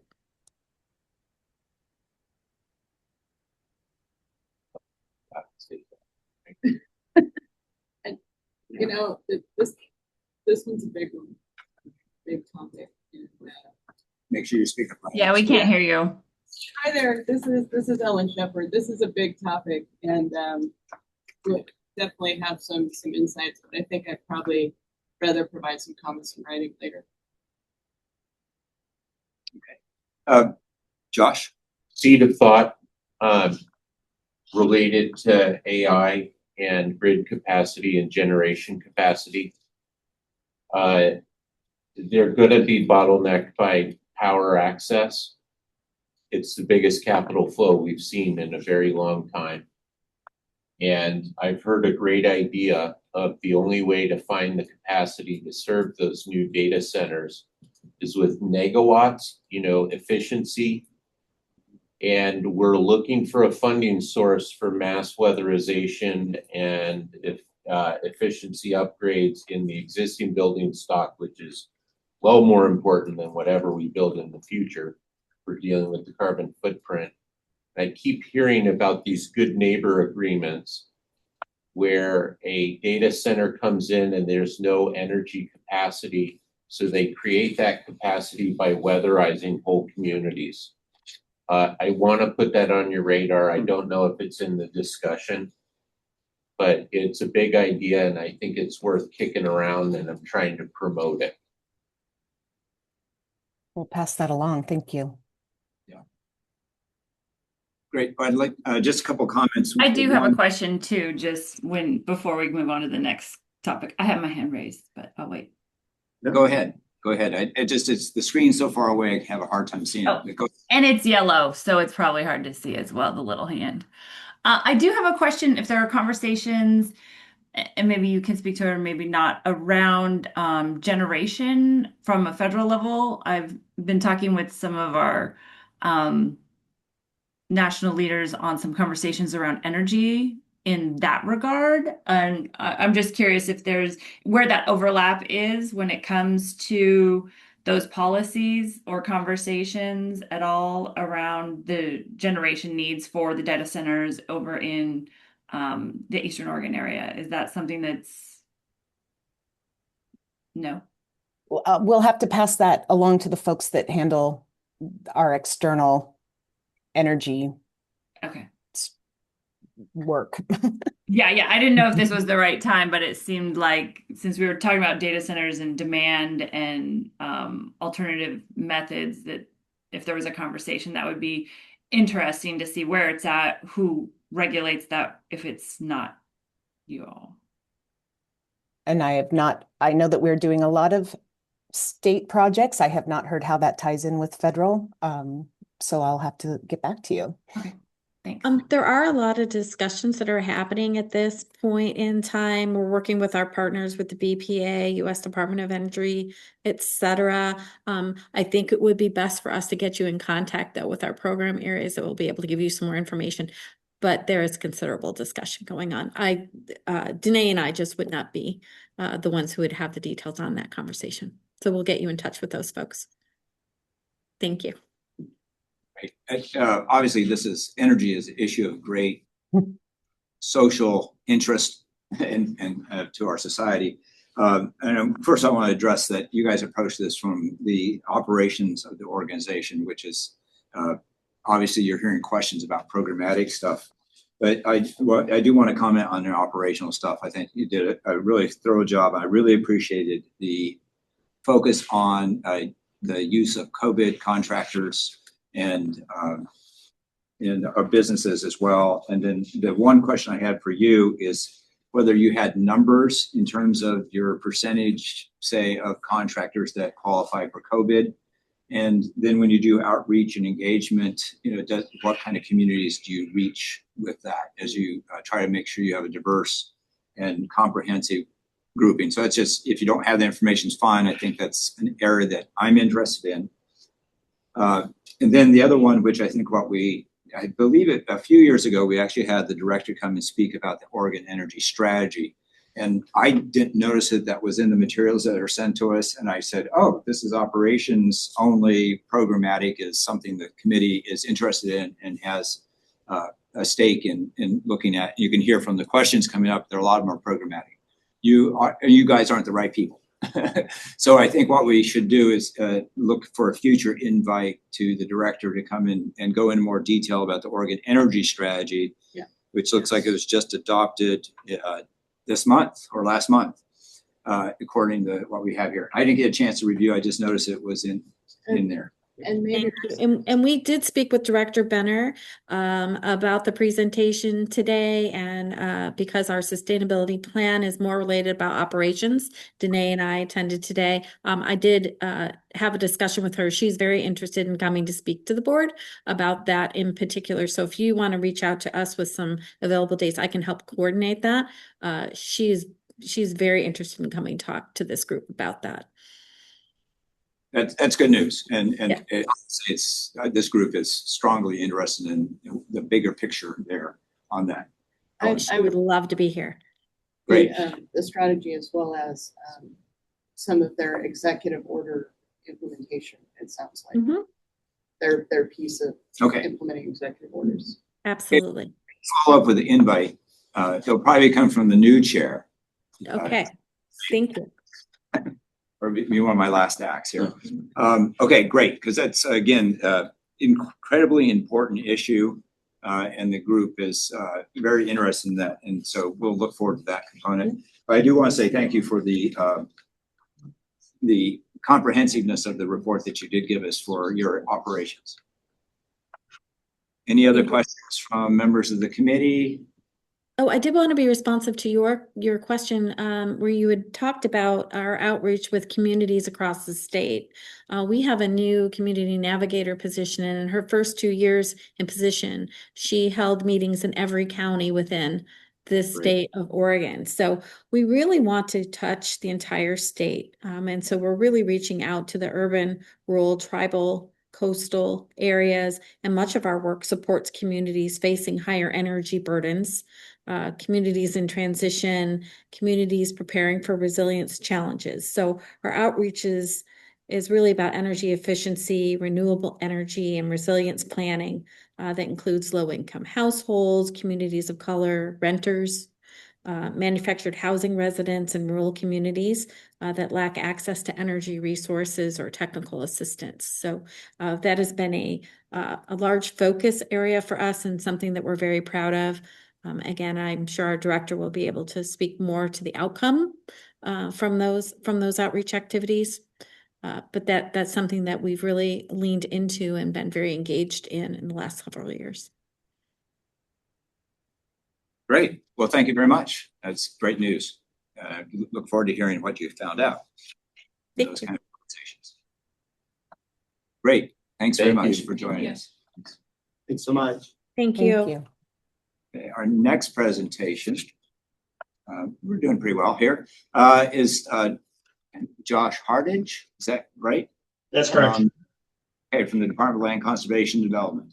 Thank you for hanging out here with us, and hopefully you learned some things too, because we always learn things when we hear people do presentations. But we did receive your report, and we'd love to give us a good overview of that, and then have some time for questions. Yeah. Well, good afternoon, Chair Burkholder and Oregon Sustainability Board. I'm honored to be able to present to you today. I was curious, is Zechariah in the room as well? I spoke with him leading up to. Yeah. Did you have a chance to hear the introductions, or should we run around? No. I did. You don't have to do that. I guess I didn't hear him introduce himself. So, hey, Zechariah, thanks for giving me an opportunity to be here today. Yeah, I'll get right into it. Bear with me. My position is also Assistant Director, Chief Operating Officer, so it is pretty operations heavy. I obviously, within this report, do speak to a lot of the program services we provide. So if you want a second round of conversation with our Deputy Director, I'm also willing and eager to set that up. Kirsten Green is currently helping co-chair our Land Conservation and Development Commission meeting today. So I stepped out of that meeting to provide this presentation. So I'll get right into it. As you can tell from the report, sustainability is one of the core missions of what we do. We are an agency that is proud about that work. Our staff that go out in the field, they're proud of the beauty through the work that we do that is maintained So, DLCD has an immediate and long-term effect on all the beauty we enjoy every day and every season, from Western Oregon coastline to Eastern Oregon plains and desert, Southern Oregon rivers and lakes to Northern Oregon metropolitan concrete skyline. We're involved in that too. All the beautiful mountains, forests, farms in between. We work to support Oregonians in maintaining the beauty, livability, and functionality and history of our lands. We partner with cities, counties, and tribes, federal as well, to meet and support our needs and obviously tribal sovereignty. We help carry out the vision and legacy of Senate Bill 100, which for 50 years has contributed to the quality and character of the natural and built environment of the state. 2023 marked the 50th anniversary of this agency, and the bill was signed in 1973. The program has been charged by the legislature and with managing urban growth program, protection of farms and forest lands, coastal areas, natural resource lands, and providing a safe and livable community in concert with all the communities.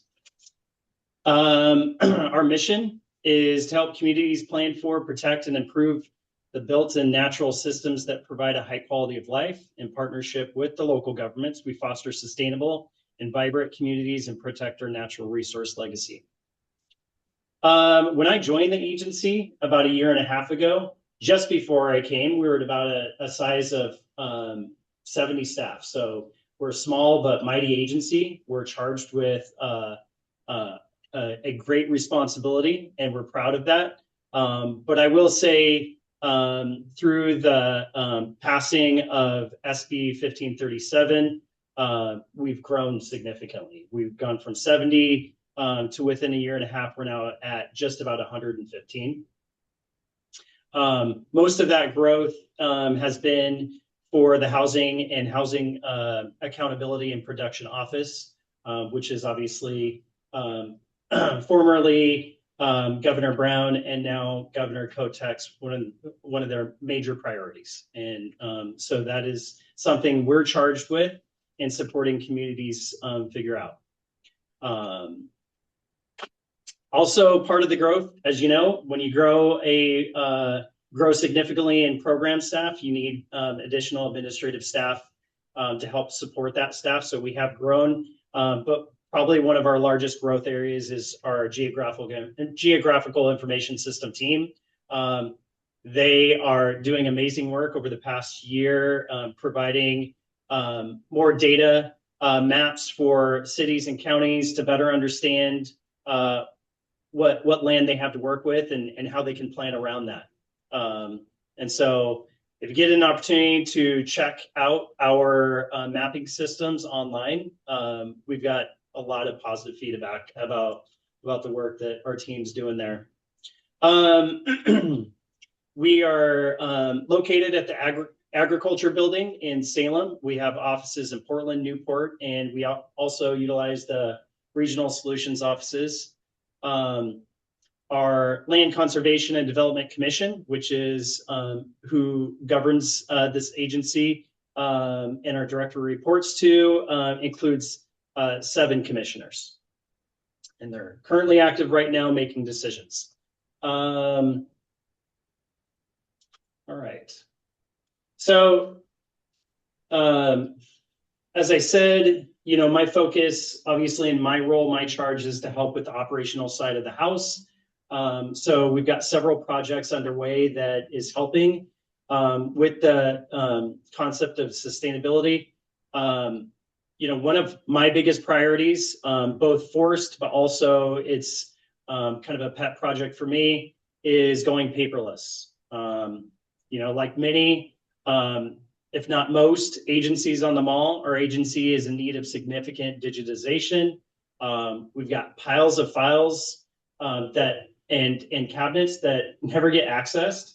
And, we've got staff that are in and out of the building but most of their files that they utilize day to day are electronic. And so, and our agency is a file source of most of the maps for the cities and counties. So we spent 24 and 25 trying to digitize those, make sure that in the event that a city or a county loses their map, we've got an extra copy for them. So we finished that, but we've got a lot of other historical files that we're going through. We've finished our record retention process. Now using that information, we're identifying what we need to archive, what we need to scan, and what we need to purge. So we're working on that, but we're also forced. I said forced because we got a major building renovation that's scheduled for summer of 2026 in this building. We will continue to occupy the building, but throughout this project, there are going to be times where we're going to need to go 100% hybrid. For example, when they shut down the elevators and replace them, we'll be forced out of the building over that time, but that we don't believe it's necessary for us to find another location. The reason I'm bringing that up is part of that obviously is, we need to condense our files, but with the project, there's going to be lighting upgrades, elevator upgrades, energy efficient appliance upgrades that I understand will be within the scope of this project. So we're looking forward to that. One of the other things we're doing is we'll be taking our servers that are have always been managed and housed on site within our central office. We're going to be we're migrating currently to the state data center with DAS. So we'll be utilizing DAS's server managed services. We project to be done with that by end of this month. And then the other thing that we'll be doing and tracking is opportunity to use technology like we're using right now with Zoom and Teams. And as these technologies evolve and improve, become a little bit easier to use, we're going to be proactive in that and figure out a way to make sure that our staff are efficient and are effective and are able to do the work that they need to do virtually. So those are our key priorities for the operational side. Like Energy had mentioned in the previous presentation, this is the environment we live in today.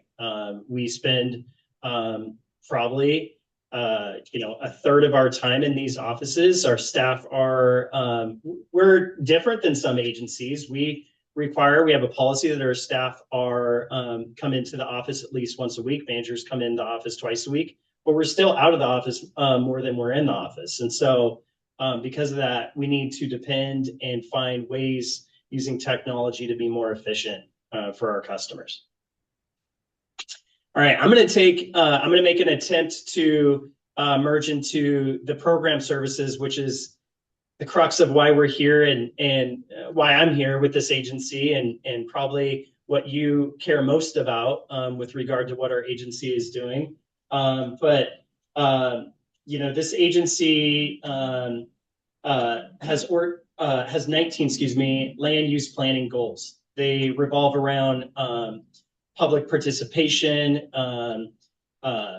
process, resource, urban, coastal, and all the rules that are adopted revolve around those planning goals. Some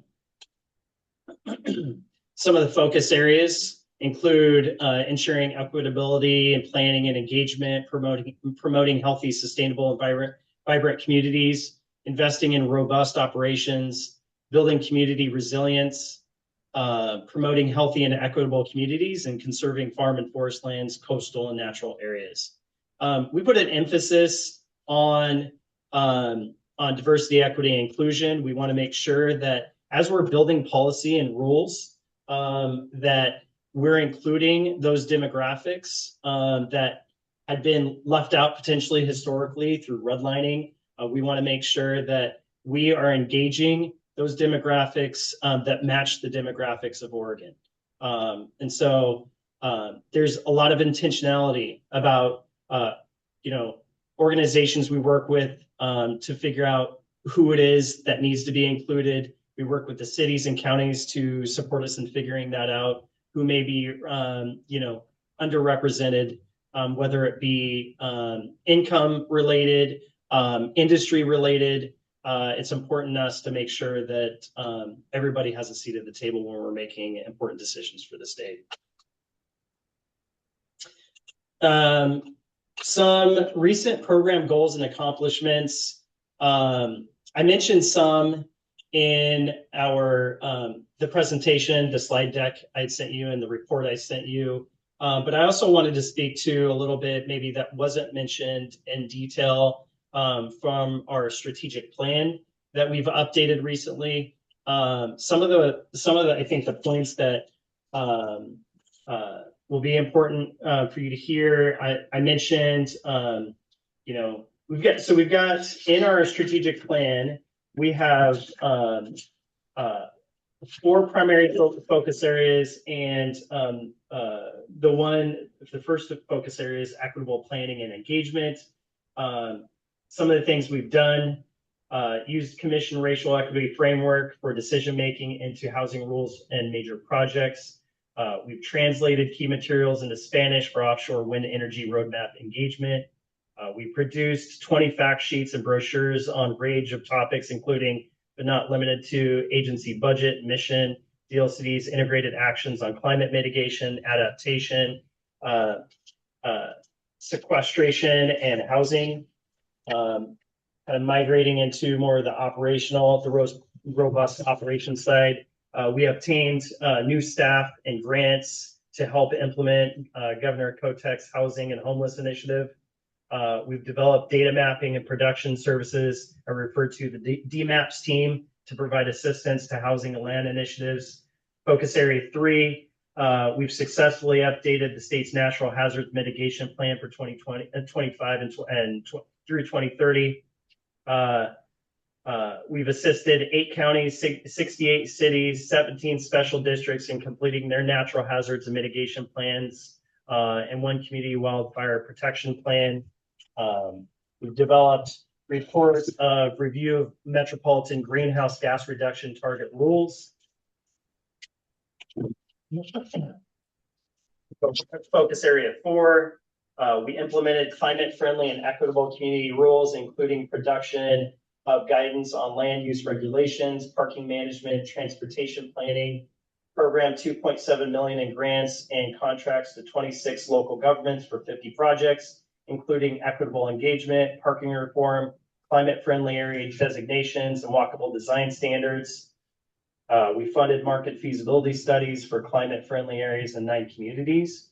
Focus Area 5, we developed recommendations and supported the commission to adopt new rules for solar and farmland in Eastern Oregon, coordinated and consulted with affected tribes, produced a legislatively directed report on further recommendations. We convened a legislatively directed offshore wind energy roadmap process, including coordination with federally recognized tribes. Those are just a few. Like I highlighted the few that I thought, these are some that I think the board would like to be aware of. Can I stop you there? Did we get a copy of that presentation? Because I have the plan, but I didn't see your actual slide deck. So I provided Zechariah both my report and slide deck. However, I will tell you some of those points that I just mentioned are in our recently updated strategic plan, and I had already completed the report. I am more than happy to share a copy of our strategic plan. In the presentation, you're doing a great summary job, which is the hard part of this work, is to read a big long report and say what's important. What's important, yes, right? What's important. I'm not keeping it in my head. So if we get a copy of what you're working off of, or whatever, that'd be great, because I don't come through to the commission as far as I can tell. I'd love to. Thank you. Listen, I know you guys are pressed for time to get to lunch, but I want to make sure I provide plenty of time for conversation as well. that honestly concludes I think the highest points that I wanted to make sure that you were able to extract out of this presentation. Really appreciate your time in allowing our agency to present to you and really like kind of self-promote and say, hey, we're doing some pretty cool stuff for the state, and I feel like it's something we should be proud of, and just want to open it up to any questions. And keep in mind, any program related questions, I would be happy to take in writing, submit you a written response back, or like I said, I can schedule some time for you to meet with myself and Kirsten again. Great. That's great. One of the issues that keeps coming up is about how do we deal with the growing demand for energy, but not the production, but the transmission side of it, and the difficulties there of doing that. And I know some of the work that's underneath 25, 29, as well as the work you're doing, but then there are obviously lots of other players in the energy area. I'd love to hear from you. What are what the resistance points to this? I think also the resistance points for protecting farmland over time, which is a major focus of your work. And why don't we just start with energy transmission and this key role, and what role does your agency play in ensuring that transmissions will be available when we need it? Yeah, so I mean, I think the two areas that are both top of mind for our agency and honestly, I think political is like offshore and solar. I think, and again, I can't speak specifically to what the real barriers are, but I can tell you, I sit and listen a little bit as much as possible to the things that I think could impact my teams. And I would say, for the most part, our ability to get, our ability to support the cities and counties to do what they need to do. A lot of times there's, technical assistance that they need to be able to deploy maybe some of the policies and measures and rules and initiatives that is coming from the governor's office down. And so I would say barriers are often financial resources within the jurisdictions. I mean, I imagine Mayor Browning, you probably deal with, I know, by the way, I remember, I think in high school, running at Central Point High School, and I think I had a personal record on that track. It was a hot day, but I think what I find is often the issue is fiscal resources within those government areas, and what can we do to help that? So obviously we have grant programs, but one of the things that, I came from Business Oregon.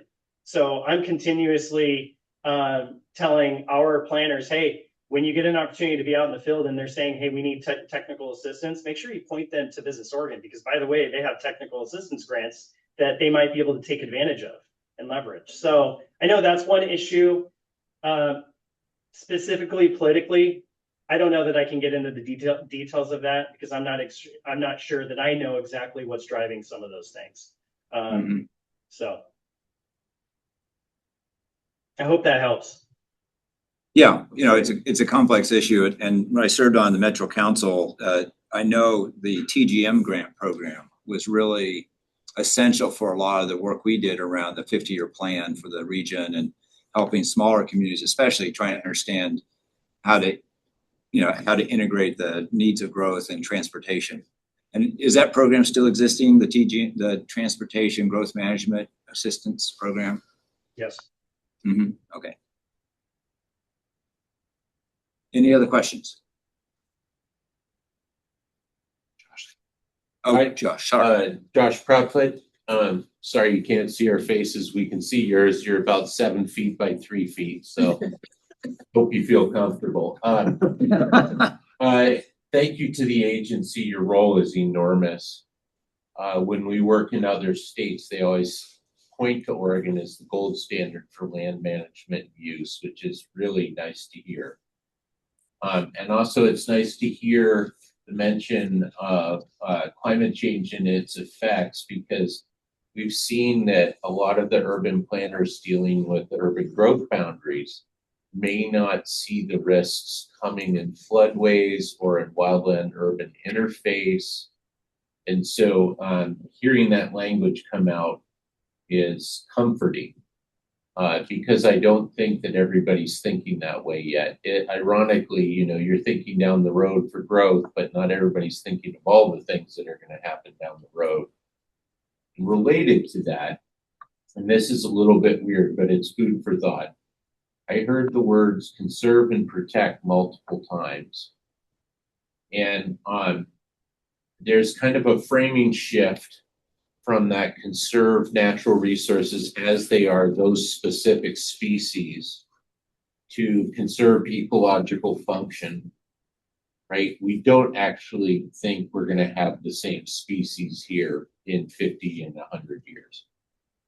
And that's that climate change evolution, but we do want to have a forest, we do want to have fish, we do want to have water. So it's just a food for thought. I know your team is probably more advanced than almost everybody on this kind of thinking, but just conserve and protect sounds like language of when we thought we could keep the Nature Museum exactly how it was and it'd be perfect and unsullied. And actually those species are going to be evolving and evolving and evolving and migrating. So minor point, but actually it helps the shift in thinking to say we can't hold what we have. It's actually going to change no matter what. So just food for thought again. Thank you. Appreciate that. I'm looking at the screens. If any of the members on our screen have a question, I do not see any more questions. So I'm going to say thank you very much. Josh. Thank you. I appreciate your time. Have a wonderful weekend. And congratulations on that PR at Central Point. I'm sure it was the climate. It really was. It was. It was. It was a beautiful day, and at the end of it, I was like, I had, I think, 3 PRs that day at Central Point, and I was like, when's the next time I can be challenged there? I was amazing. hoping that Central Point was going to actually host districts that year. That was back in like 1994 or something. We are also home of the only perfect 10-point bull ride. So just rando information. There you have it, Central Point. Well, I grew up in Roseburg, Oregon, so I'm familiar with Southern Oregon. I love Southern Oregon. My heart's there. I have a lot of family there. So whenever I get a chance to go down, and enjoy the Rogue, I mean, this is why I'm at this agency. This is why I'm continuing to live in this state. It's beautiful. It's amazing. And there's so many things that we get to, be blessed by. So yeah, our objective is to protect, and also partner. Like we want to make sure we hear the voices of the communities out there. And sometimes I think there's a misunderstanding. One thing I didn't mention is, in one of our key points in our strategic plan is to be more effective in getting our message out through social streams, right? And so that was one of our investments, was to get a comms person in to help get our message out, because sometimes people don't really understand what we do at the Department of Land Conservation and Development. And we're a friend, not a foe. I mean, just if you ever get an opportunity to debunk what you hear out there, please do, and send them our direction. We'd be more than happy to have a conversation with them. Thank you. Thank you. Thank you. Great. Right, thank you. Take care. Take care. Bye-bye. Okay. We're going to temporarily adjourn the meeting of the Oregon Sustainability Commission. And the sound's working. Yay. Okay. It'd be great if someone else could talk so my fat face isn't all over the screen by like 8 foot by 4 foot. So You're representing Southern Oregon for us. You look beautiful today.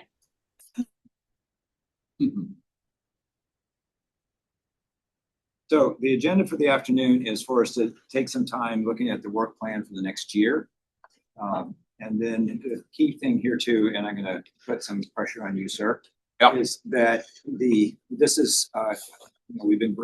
had a strategic planning session in September at our annual meeting where we actually go off-site, we went to Lincoln City, had a day and spent some time talking about it.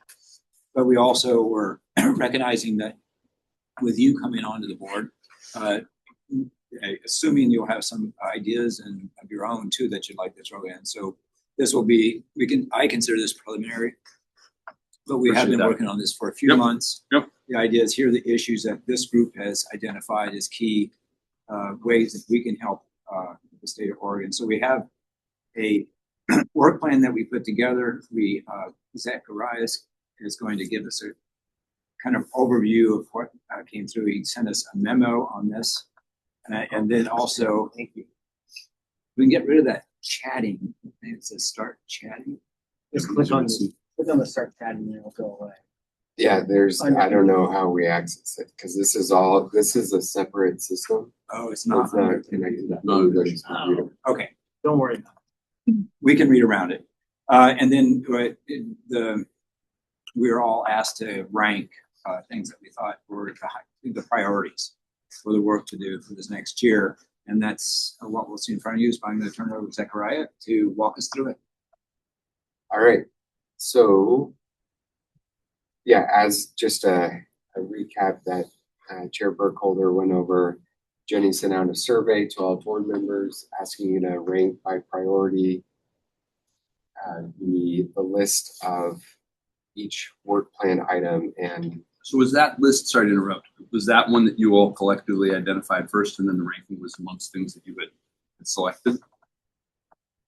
Yes, it was from a spreadsheet that we had started a couple years ago. Okay, thank you. So this is kind of, and it's broader than just here's the issues. There are other areas we're thinking about, one key issue that we do in all our review of agency work is what's going on in terms of equity. You want me to share the form report app on that? I don't mean to distract us. It's just understanding where those items come from. Yeah, and I'm sharing with the secretary here. Yep. Yeah. So I'm not sure where or when this was created. This is something that Jenny, I think, passed over to me, and I think this is what this was from the retreat in 2024. Okay. Yeah. So it's kind of yes. So this is a little iterative. We keep the kind of running piece here, and then each year we try to identify are there new issues that we need to deal with, issues we don't have to deal with, and then out of that we say, what's the focus for the next year? Good framing. And so the topic, this column, is what went out in the survey. Yes. Is that right? Okay. The topic in the description.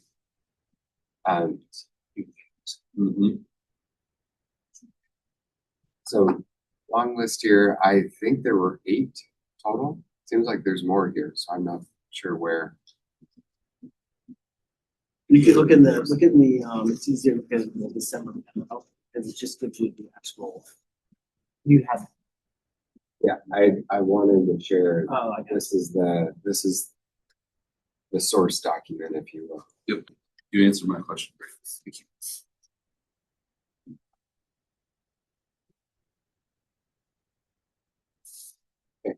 So, and we had some ODOT staff issues accessing the survey. So Jenny shared screenshots of what the results were.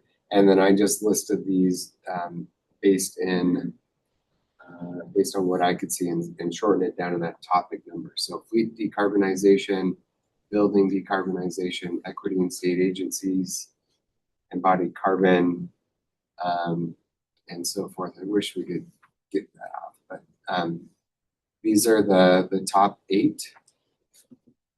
And then we also asked you all to give us feedback on the order of effort for, that means what will take the most effort? That's my understanding of how that. Yes. And that was through this group bring? Yes. Okay. It was before you came. Number 6 on top, I just don't understand. There's a typo there and I just. Use. Use, okay. That's how I guessed anyway. Are you dyslexic? Yeah, no. So I mean, I can speak to what I think each one of these are. I will also suggest that the board members, like you were involved in the creating of that draft conceptual work for them, and perhaps know it better than I do on what you're yeah. So, well, let me just grab one. Fleet decarbonization. It's this thing where agency comes in and says, "Hey, look what we're doing. We replaced one of our big trucks with an electric truck." And it's you're like, okay, how many trucks do you have? And how many years will it take if you do one a year? You're looking at. So the question is there it'll be a good return quickly if you can decarbonize the fleet. And yet there is this, well, we're going to wait till they're dead. The vehicles are dead, and then we're replacing them versus saying, do we have a plan to decarbonize the fleet? How do we do that? So that'd be one that I'd say that, boy, that seems like the vehicles are out there and we could be replacing them at higher speed. And, to have a report that says out of all the vehicles we have, we replaced 2 or 3 of them. You heard it today. The Ford Escape, we're waiting for it to die, and then we'll buy a new vehicle. It's like, what is a dumb question to me? What's the distribution of the fleet across all the agencies? I gotta assume that they're highly concentrated. This was another topic that was like, this is pretty disaggregated in the way that we've been talking about it. And we know that we need to see more charging stations as well. So is there a way that or somebody else can kind of identify the way that the gas is broken down so that we can start to kind of unify that? And then there's questions about charging and participating in energy charging. Is that a sign? Yeah. Is that an image? Is that a Enterprise? Enterprise level for this? I think that's really smart. And I had the same reaction when I was looking at building decarbonization, because state buildings is one definition. But for example, when I was treasurer, we built a new treasury building, but it's not a state building. It's very efficient, but we did it as a tenant. Yeah. But it not, does it count as state building or not? Because it was not owned by the state. It's a long-term lease. Yes, it is, 100 years. Yeah. So I think maybe the question that both of those observations raised for me is, do you all feel like you have sufficient info about the definitions of these things did you feel like you had that when you were rating it? Yeah, we heard the reports from each agency, and we know that there's pockets of excellence, right? I might be asking a different question. Okay. So it's one of these point the notion of enterprise. So if you hear the report from individual agencies, does that give you enough information to say, making this number up, 75% of the fleet is in DAS, not in one by one. So maybe we got to go DAS around that. Yeah. That might be useful info to help rate these differently, or maybe it's the same. I don't know. I do think most agencies get their vehicles through DAS. I don't think they get them private.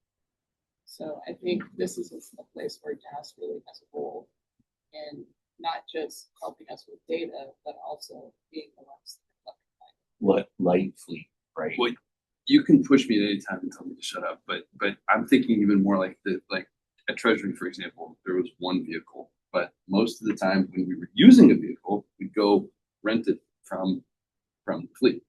And so it wasn't a Treasury vehicle, even though Treasury was using it. So I'm going to guess that still the vast majority of vehicles that are owned are not assigned to individual agencies.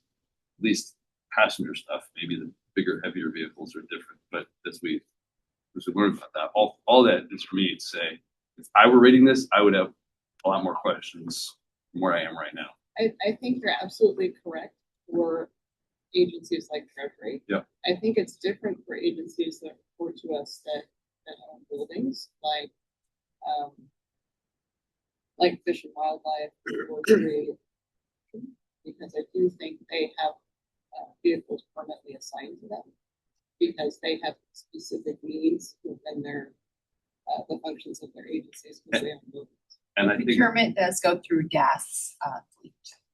Yeah. Unless it's heavy equipment, and that's ODOT, right, managing those. Yeah, so you're exactly right, but I think there are some that also have their own, so it's kind of a combination.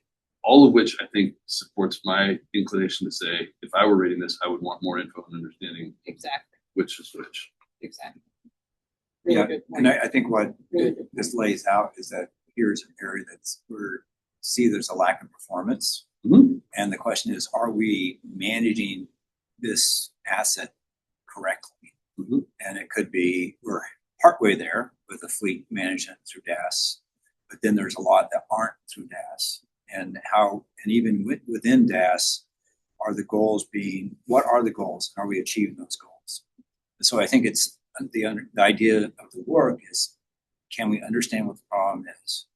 And is it a system problem versus a vehicle problem? That, okay, if we managed it differently, could we get different results? Well, the Secretary's point's really well taken, though, is do we even have the data to understand Where is the problem? where is the problem? And I think also validating what metric we're using instead of one vehicle. Is it per miles driven? Is it type of vehicle? So that is also clearly defined. Just throwing that out there when we're looking at how we develop it. One vehicle less is a gasoline versus one vehicle less is a heavy equipment is going to be a way different rating on impact. Yep. Just to take advantage of the fifth bullet point under annual retreat action items, scroll up a teeny bit. And I'm not sure if you all moved the microphone, but it is not as easy to hear. Does it move on its own? We don't know where it is. Well, okay, that's fun. This just takes it up a level. Expand enterprise-wide sustainable procurement and cooperative purchasing and management of existing inventory, whatever the criteria is, but like that kind of gets it how you can do it at an enterprise-wide level. For me, I think that's the most important thing on that whole piece of paper. It's just I know there's so much there, but defining that criteria can get at where the numbers are, what the Secretary's getting at, and then gets us to what we just mentioned around, is it per use, is it per mile, is it per vehicle? Because we can get stuck in the weeds on this. Yeah, and data. And data. So if I can jump in and share thoughts here. The original, the source document that informed this memo, one of the columns has potential board roles. And I think that's an important lens to have this discussion in, of like, what are we looking for? Where can you have influence? And there's potential board roles that I see here. Sorry, I can't share it easily here, but agency guide, a convener for conversations, we can influence legislation. I think there's one list that I've had some of my DAS colleagues so far is like writing letters to agency directors, or to the extent we can leverage when an agency submits a policy option package to fund electrification chargers. We send a letter to the governor saying this is a high priority. From my understanding, that has not been done. Also, from my understanding,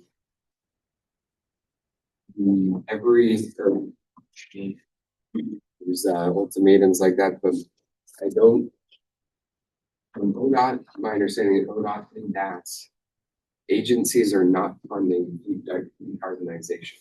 There is statute that requires agencies to transition where feasible.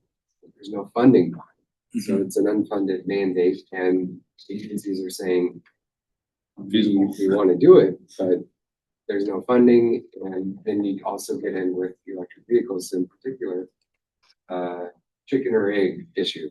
you put charging stations out there and then you don't have any vehicles yet. And so the public is upset that you have all these charging stations and they are being utilized, but you can't charge your vehicles, at least not most cost effectively. If you have a bunch of electric vehicles and you're using public charging for your fuel use there. So yeah, I have more to share there, but wanted to interject on that. And I don't think we should put pressure on the heavy duty fleet. I don't think the technology is mature or, sorry, available. It might be mature, but not available. But for the light fleet, there's also this weird thing that's happening where instead of the vehicle and the fuel being contained in fleet budget, now you got to set up the charging, not just in the yard, right? But you have to set it up at every new building and every building. And then that cost shifts onto the building from fleet to facilities, but it probably belongs with facility or fleet, right? So that needs to be sub-metered. But I'd say the chicken or the egg, put in the charging first. Having a car you can't charge is worthless. Having a charger without a car is waiting for the moment when it does have a car, right? So the other thing is we've heard very clear from DAS and from the other agencies that we're right sizing and we're about half the facility square, we're working towards half the square footage. And also the fleet is coming down almost 50%.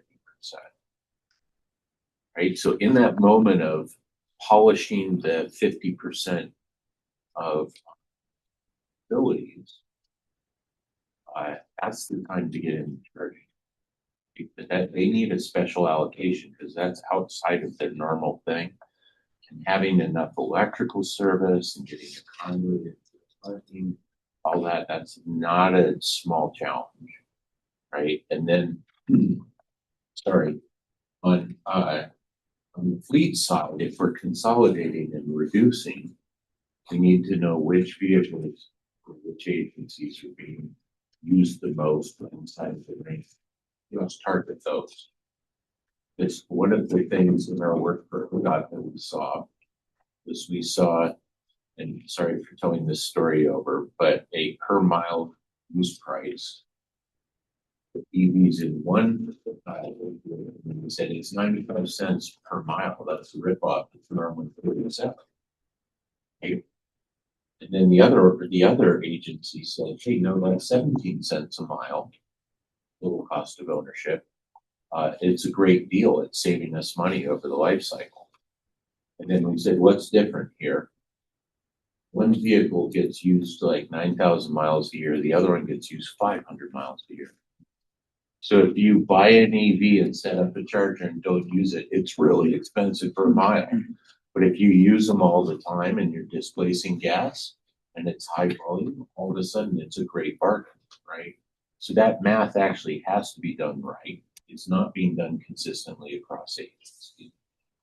One other piece in this is that resiliency and on-site energy storage, right? You can load that up into the building, or you can load that up into the fleet. Then you have the choice of powering the building or being mobile with that energy in some kind of energy shutdown. Right. And so my vote would be if you're trying to have the energy storage for resiliency, put that into the fleet first. And that's also something that's coming out of a lot of emergency service work is do you store it on the wall? And then how useful is that compared to could you drive someplace and let other people plug in? Or can you just plug in there at your emergency center? It's kind of a new way of looking at that. But when you start overlapping those things, there is some value in there. And Josh, I'm going to cut me off, please. Cut you off and say, you know, this to me sounds like a conversation that would be useful for this group to do if we choose this as one of the issues that we're working on. And we have been talking a bit about expanding our time commitment by doing working group meetings monthly and having the business kind of meet on a quarterly basis. But something like this task force, whatever that would say, if this is one of the issues we want to raise up, there's tons of really good ideas I'm hearing that need to be explored. We need to have data. We need to have conversations about how it works with an existing system. And so that'd be the next step. If we say, yes, this is important, then we figure this stuff out. Yeah, just the last thought is this one does seem like it has a nice nexus of, benefit across the state agencies, sustainability. I mean, it seems like it kind of fits our mission in a nice way. Okay. So that I picked that one just because it bugs me. That was number one. Because it's so slow. Yeah, I'm not sure, but I'm just pulling that out. Yeah. Oh, as the starting of the conversation. Yeah, the Got it. building piece, and I forget the 3904. What's the thing about greening the building standards? 3409. 3409. Okay, which is number one, which I just don't know much about, and so that one I know has been rated, and I know it's rated difficult, but also rated important for this work. And so I'd love to have a conversation about. Can I ask another question that's more broadly? Did you pick these when you say, I guess we're looking here at effort in terms of priority again? Did you pick it because, and the answer might be different for each of you, because you thought of its effect, because you thought of its relevance right now, of the potential impact? How did you all think this is my number one and this is my number two? And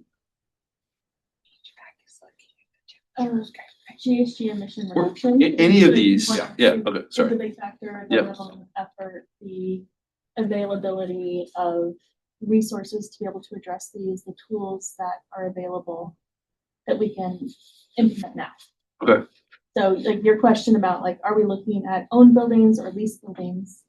Yes, it's all of them because it's something that the state pays for in some capacity. Yeah. So we want to make sure that funding is being spent efficiently. So yours was just an amalgamation of all those things. It wasn't like this is the most important thing to the world, or this is the thing we can make the biggest progress on, even if it's somewhere down that list. Or yeah. Okay. Yeah. That's fair. And if we go back to that spreadsheet, there's other columns in there about level of effort, our expertise here as well, because there's some things on here we don't necessarily have somebody that has a lot of working land experience, right? But we know it's important, and so for us, that level of effort is pretty high. Yeah. Compared to somebody that might already have that knowledge. Yeah, I guess that's what I was struggling with in terms of the importance, but then we have this separate list of effort, and so black box. On the black box thing, do we have a kind of impact of this thing's under state agencies, greenhouse gas reductions, building decarbonization, fleet decarbonization, embodied carbon? Do we have a pie chart as a percent of where the actual emissions are across all the agencies? Because I'm going to do a footwear thing. We can chase all of these scope. We can chase the buildings. And I know we need to work on the fleet, but 98% of the footprint of a pair of shoes has nothing to do with corporate office. And we shouldn't go away from it, but it's in 3 materials. And if you can hit those 3 specific things, if you want to get a big hit on a carbon reduction, that in my mind, I think as we think through these, obviously embodied carbon is, I don't know, programmatic stuff versus operations, that kind of stuff. I'd be curious to understand how some of that getting out of the black box a little bit. Some of it's black box from this perspective, but we footprinted ODOT's operation. And when Dave was here, we were I'm speaking from my professional hat as consultant. We provided all state agencies with a carbon footprinting tool and training. And we're supposed to get through the most fundamental things for 20 agencies. And then Dave was going to roll that up. And I don't know if it happened or not. Roll it up so we could see scopes 1 and 2. His predecessor. Yes. Yeah. Scopes 1 and 2, not scope 3. We know there's a lot in scope 3, but we're not even close to scopes 1 and 2, right? And that's the baby step in the big journey. Scope 3 is the big journey, right? Embodied carbon, scope 3 for sure. Vehicles, buildings. We're not on all renewable energy. Yeah.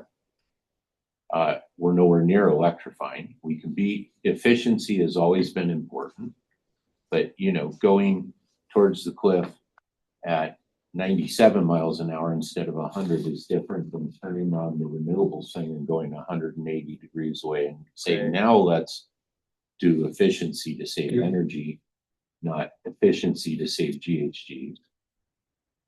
And there's a technology maturity thing while we're shrinking our footprint of facilities, while we're shrinking our footprint of fleet.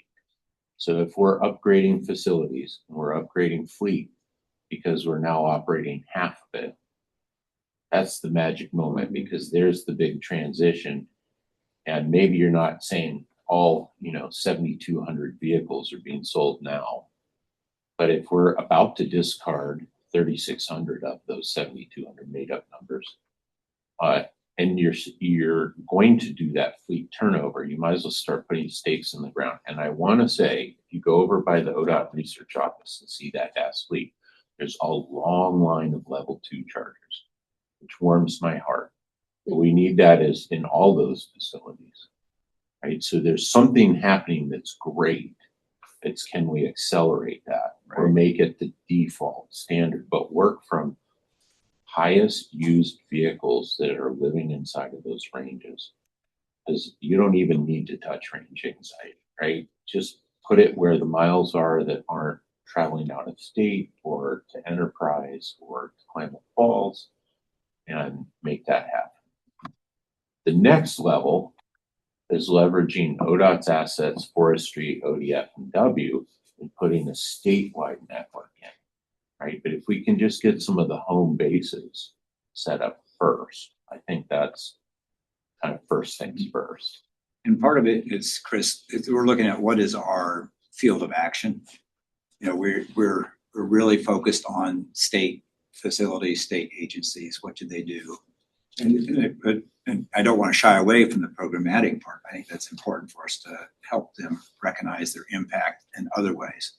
But these are things that are really directly within the purview of this group. In their control.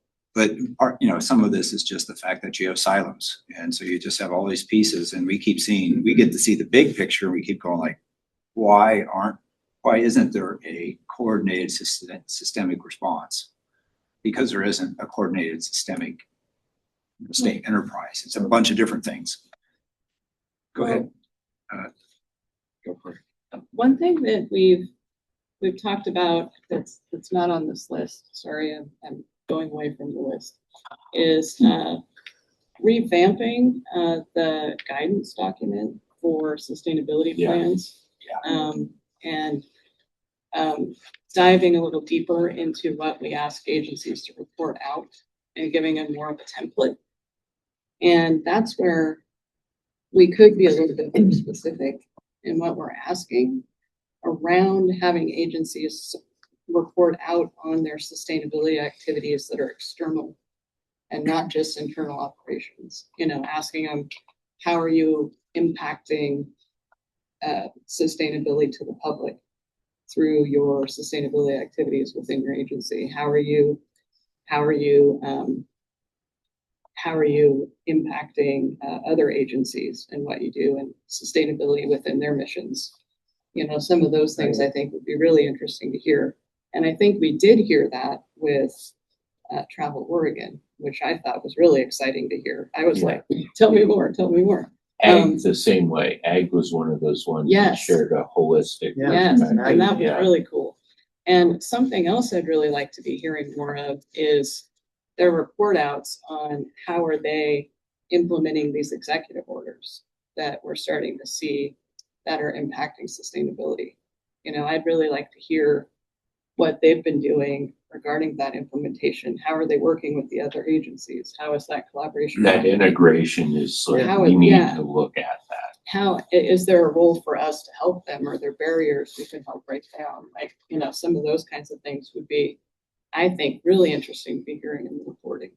And there's 3 that have come out in the last few months executive orders that I think directly relate to sustainability. And there's a whole bunch of agencies listed that are collaborating together that I think in the next round of reports would be really, really interesting to hear how that's going, how, what can we be doing to help them? So I volunteer to help in updating the agency guidance document when you're ready to roll. After you stop drinking from the fire hose. Yeah, we actually have 2 items on here that relate to that. If you go to the very bottom underneath, start chatting. Yeah. It talks, we did talk about at the retreat that we need to do this work. And so we did. it's, But that's where I think there. it could build on what Chris was saying about getting to that more kind of, less operational piece. I know this went by, sorry. Yeah, no, we've talked about it before and you're right. Yeah. Yes. But I'd love to hear more about the executive order. But the hotspotting's kind of been done. It's just we need to elevate that data. Right. And help wake people up. Yes, these really are the places where we can take. There's price agreements, right, for buying electricity. Right. There are price agreements for buying fuel. Those price agreements have been used to procure renewable diesel for our heavy equipment. That's an absolute success, right? If we could do the same thing for renewable power, we could do the same thing for EVs and charging stations. Only thing with those is just that fussiness of that shift. We got to make sure that the fleet budget burden isn't thrown onto facilities without support, right? There has to be some acknowledgement that those are 2 worlds coming together and not make it all facilities problem, right? There's got to be something there because that's the fussy part I see. The rest is like, it's math. It's a lot of careful math and saying, here's where that leverage is. Here's where the scale is. For me, the fleet and building thing is like, we got to turn off the emissions faucet as fast as we possibly can. And it's not that I'm anti-efficiency. I love efficiency. It's just that if we tried to efficiency our way to zero carbon, we'd never get there. At some point, we just have to flat out fuel switch. And that's why EVs, to me, is this giant thing. And also renewable power for our facilities. Those are the big, we could pull that off for operations. That would be such a titanic victory. Well, I think the momentum is good now because I do think with these executive orders, they're going to be gathering the data that I think is going to help us know where we can focus and start adding value. A couple thoughts I have, and then one thing I'll preface my sharing my thoughts on is I look forward to meeting with each one of you one-on-one to hear these ideas and share some feedback that I'm like, oh, I want to respond to that because there's some context that I think will be really helpful to share, at least from my standpoint, as new as it is coming into this role.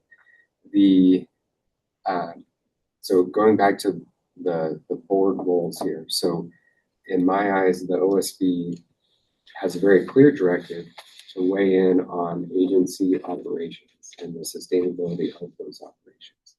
I think there's also an avenue to ask programmatic questions and to raise awareness or to nudge in the right direction based on what you see. And the format of those conversations are these meetings. And one thought I'll throw out that I don't know if it's been discussed at all, but is hosting a sustainability summit once a year or something like that, where you bring in, a full day meeting with side conversations and whatnot to have more of a big tent approach to that. And then with Secretary Reed joining this board, where there are opportunities we can utilize the Secretary of State's office.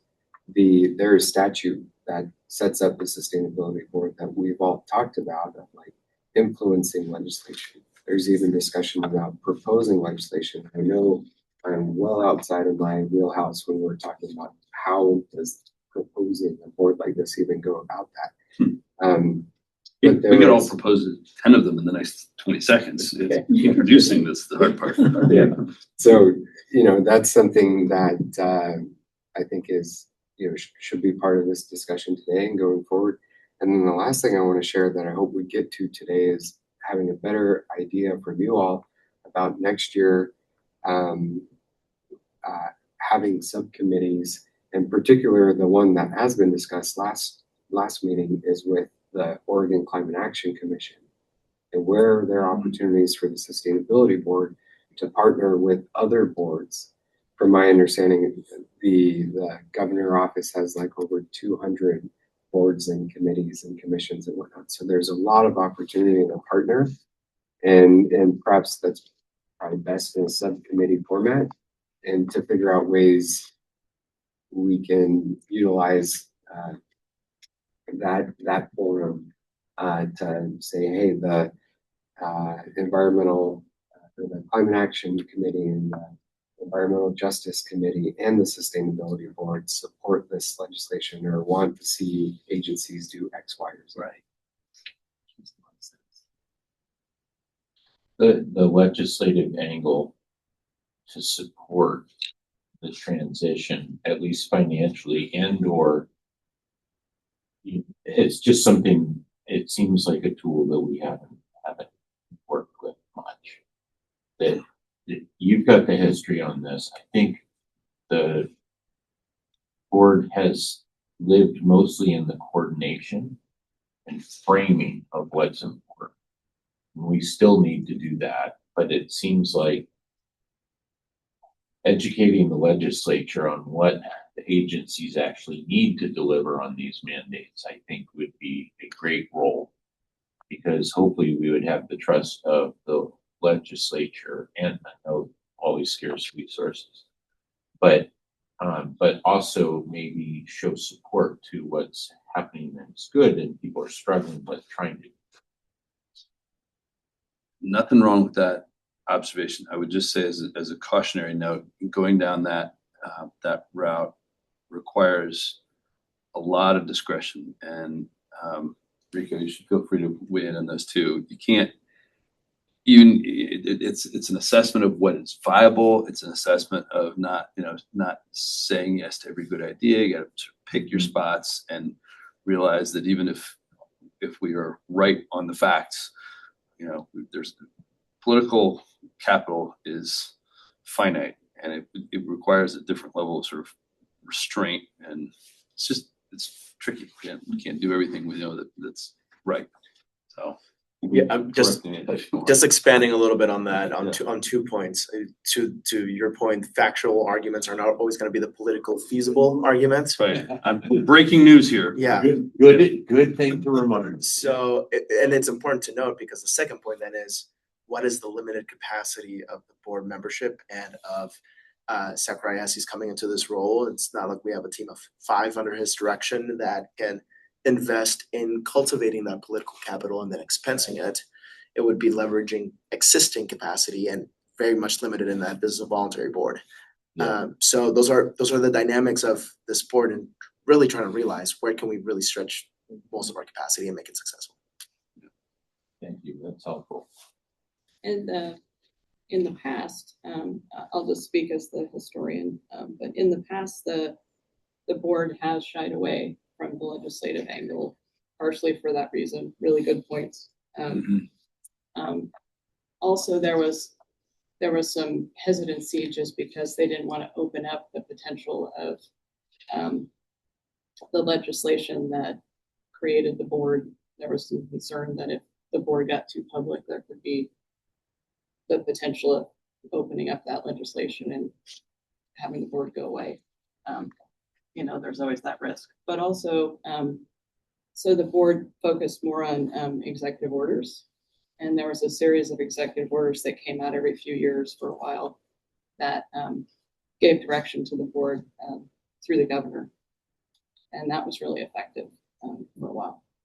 There was one in 2003, a long time ago, that I remember that actually had a letter to the board that was a supplement to the executive order that was an entire work plan that was really, really detailed, that was helpful. And the board just went through it and just knocked everything out. And it was really specific. It said, these things will be done with these agencies. And the board was the ones who had crafted it. So it was based on actions they wanted to see that they thought were important to do. So that was kind of what the board had done back in the day. And it was effective, and it felt like there was progress made that has now benefited agencies into what we're seeing today. One last point I'll make, if I may, on this as well, because I also look forward as the government relations point for the Secretary of State's office, really interested to talk about what dynamic our office can do to help us well in this body of work as the Secretary takes on this new role. And in focusing in the agency policy and focusing on the agency operational direction initiatives within almost every single agency, certainly the big ones, have their own government relations point. DAS, as its own legislative director, will be hiring one soon as well. And so if this body is successful in aligning the agency within its internal purposes, those should reflect the way in which those government relation points actually then advocate for their agency at the legislature. So really be thinking about it in that dynamic, in that the body of work that you all have been doing mostly in the SOPs or sustainability plans that each agency touches on can reflect into their own legislative agenda at the end of the day. So just that additional. The most effective pathway is through the leveraging their resources. of each agency.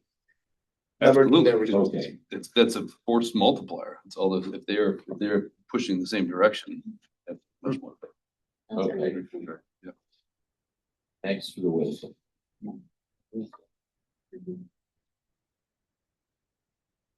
I'm just looking at the enabling legislation, and you go way back. I don't know what year this was passed. Was 2007. 2007, the original one?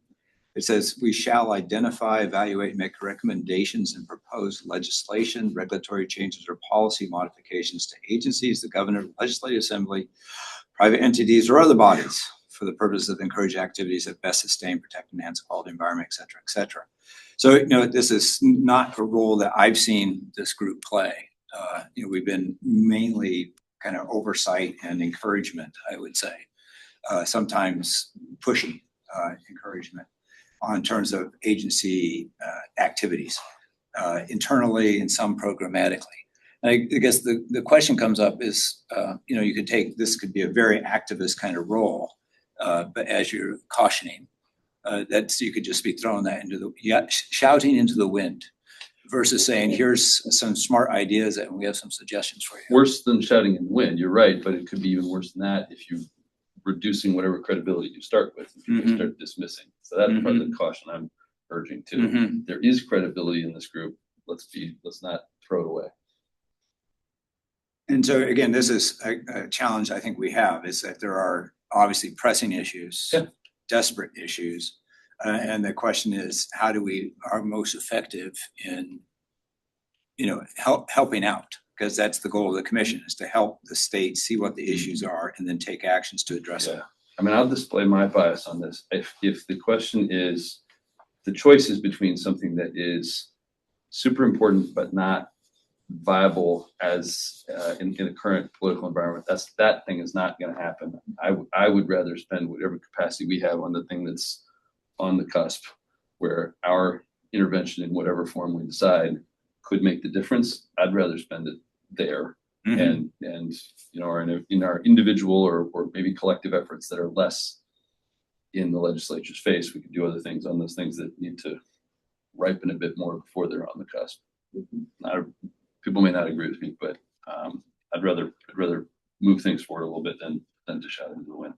And if we were to have maybe 3 topics that we decide rise to the top, 2 of those might fall off because one is politically viable at the time. There's other opportunities to do something with the other 2 topics. Yes. And maybe that's raising awareness, maybe Yes. that's writing a letter. Like we've written a letter to the governor's office saying, like, we're concerned that we're not going to meet certain goals because agencies are saying that it's not funded. Yes. So we've done that in the past. And so there's other paths that we can move topics forward with. I agree with that entirely. I was confining that sort of description to the legislative one, but you make an absolutely valid point. And I would say to add to it, those things might move in really rapid fashion. You might think that something is viable and something happens and suddenly it's not. That other thing, they've switched. So remaining agile and nimble is really important too.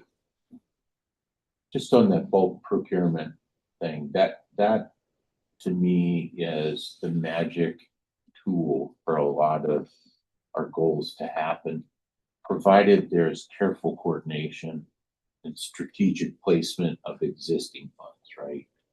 There's always going to be vehicles bought. There's always turnover. Instead of an 8-year cycle, could it be a 10-year cycle just to defer that capital long enough to capitalize the slightly more expensive vehicles so we can get to the lower total cost of ownership, that kind of thing. And if we're buying with the power of the state total energy loads in certain utility districts, and I know there are many, there are at least 2 utilities that we have a big footprint in. There's significant load there. We're at a load that allows you to directly contract with generators outside of the utility. But the utility would be a distributor. So you go to the utility and say, we want to be served in this way. And they're like, sorry, you can't do it. They we have the legal authority to step out of that and just pay you a distribution fee. Would you like to serve us fully or partially? Right? And to me, that's a really important thing to wield is the consumer power. And we have the legal structure. There has to be a lot of administrative work to gather that up, to make that happen, right? That to me is more a professional organization versus we need to build stuff to make it happen, right? Because electricity is still going to flow through everything as it is. It's really making sure the paper and quantities and the service territories are. And I know I've oversimplified that because we know how many meters there are. It's ridiculous.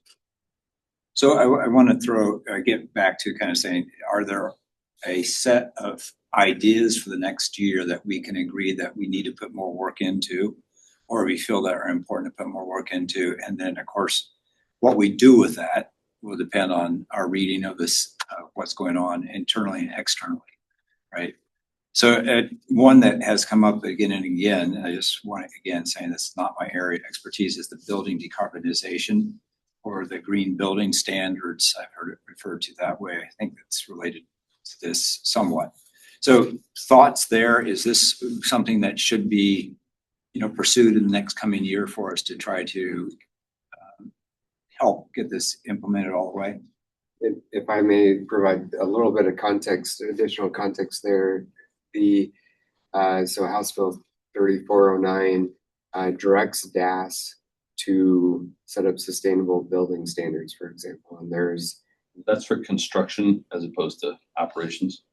Correct. There's an operational component as well, which I think ODO is the lead on, but there's a financial penalty for public buildings and private as well, that don't meet their energy use intensity targets. So that is a big piece of legislation that over the next 5 years I think we're gonna see more and more of. It's gonna be a bigger topic. And some of the more recent, I guess what I'm trying to say there is on this piece of paper saying building decarbonization does not do that topic justice. There is legislation and some of the recent executive orders that are brewing underneath the surface right now. I'm not an expert on it right now. I will be, though. That's one thing Shannon has told me is like one of my top priorities is to become an expert on 3409. Setting up DAS is going to be setting up guidance documents for state agencies and all this work. So just wanted to put in a quick plug there that building decarbonization is a meatier topic that meets the eye, and a lot more potential for you all as a sustainability board to have some fairly significant influence on. And some And Becky- good, I was gonna say pointed expertise on our board. I'm gonna say, and Becky Epstein's drafted that, right? And we have not yet seen it. My understanding. Yeah, so I tried to have that discussion in September. It didn't quite happen in that way. So I'd like that conversation to happen with you all. So this seems like a very fruitful area for at least a subset of the board to get involved in and work closely with you to make it happen. We also have Tom Kelly there, who's got building expertise, which I'd love to draft Tom in as well. But that might be one of these working groups we set up that would help you both understand what the requirements are, but also the implementation challenges. And another thing is, earlier this year, we tried to implement kind of working hours, like once a month we got together like on a Friday for an hour and a half, which is on our calendar, voluntary to join, kind of talk through some of these issues, so it wasn't 3 months before we met again. And this might be a place just to see like whoever can hop on and discuss a certain topic. I would love for that to Or happen. just, tell us what's going on, or If we can set up the ad hocs or task force for a couple of key things, that really is the forum. Yeah, we hope to have that done. We want to talk about that today. So right now, let's make sure that do we have a top 3 things that we want to work on, or maybe there's going to be 5 and some will fall off because we don't have the time or don't have the ability to affect it like we'd like to. But let's start there, and then we have some logistical stuff about what do we do? How do we make this happen? So do we have that list up there? Well, there's 2 lists actually. There's actually one above it that's the prioritization that was done. One at number 3 on our prioritization was talking about equity. And so the question there I have for the committee is, in terms of integrating equity into agency programs, important. The question is, I would think, is this part of improving our guidance to agencies in terms of what information they bring back to us and such? Because that's kind of a separate little work plan down below that we have, that we talked about there. Is it also oversimplification to say that essentially the equity effects should not suffer in the pursuit of the other goals? I'm trying to understand what we mean by that. A very concrete way of measuring equity would be, this is coming from our experience working with agencies and asking questions. One is I'd ask a question, can you tell me the demographics of your employees? And they come.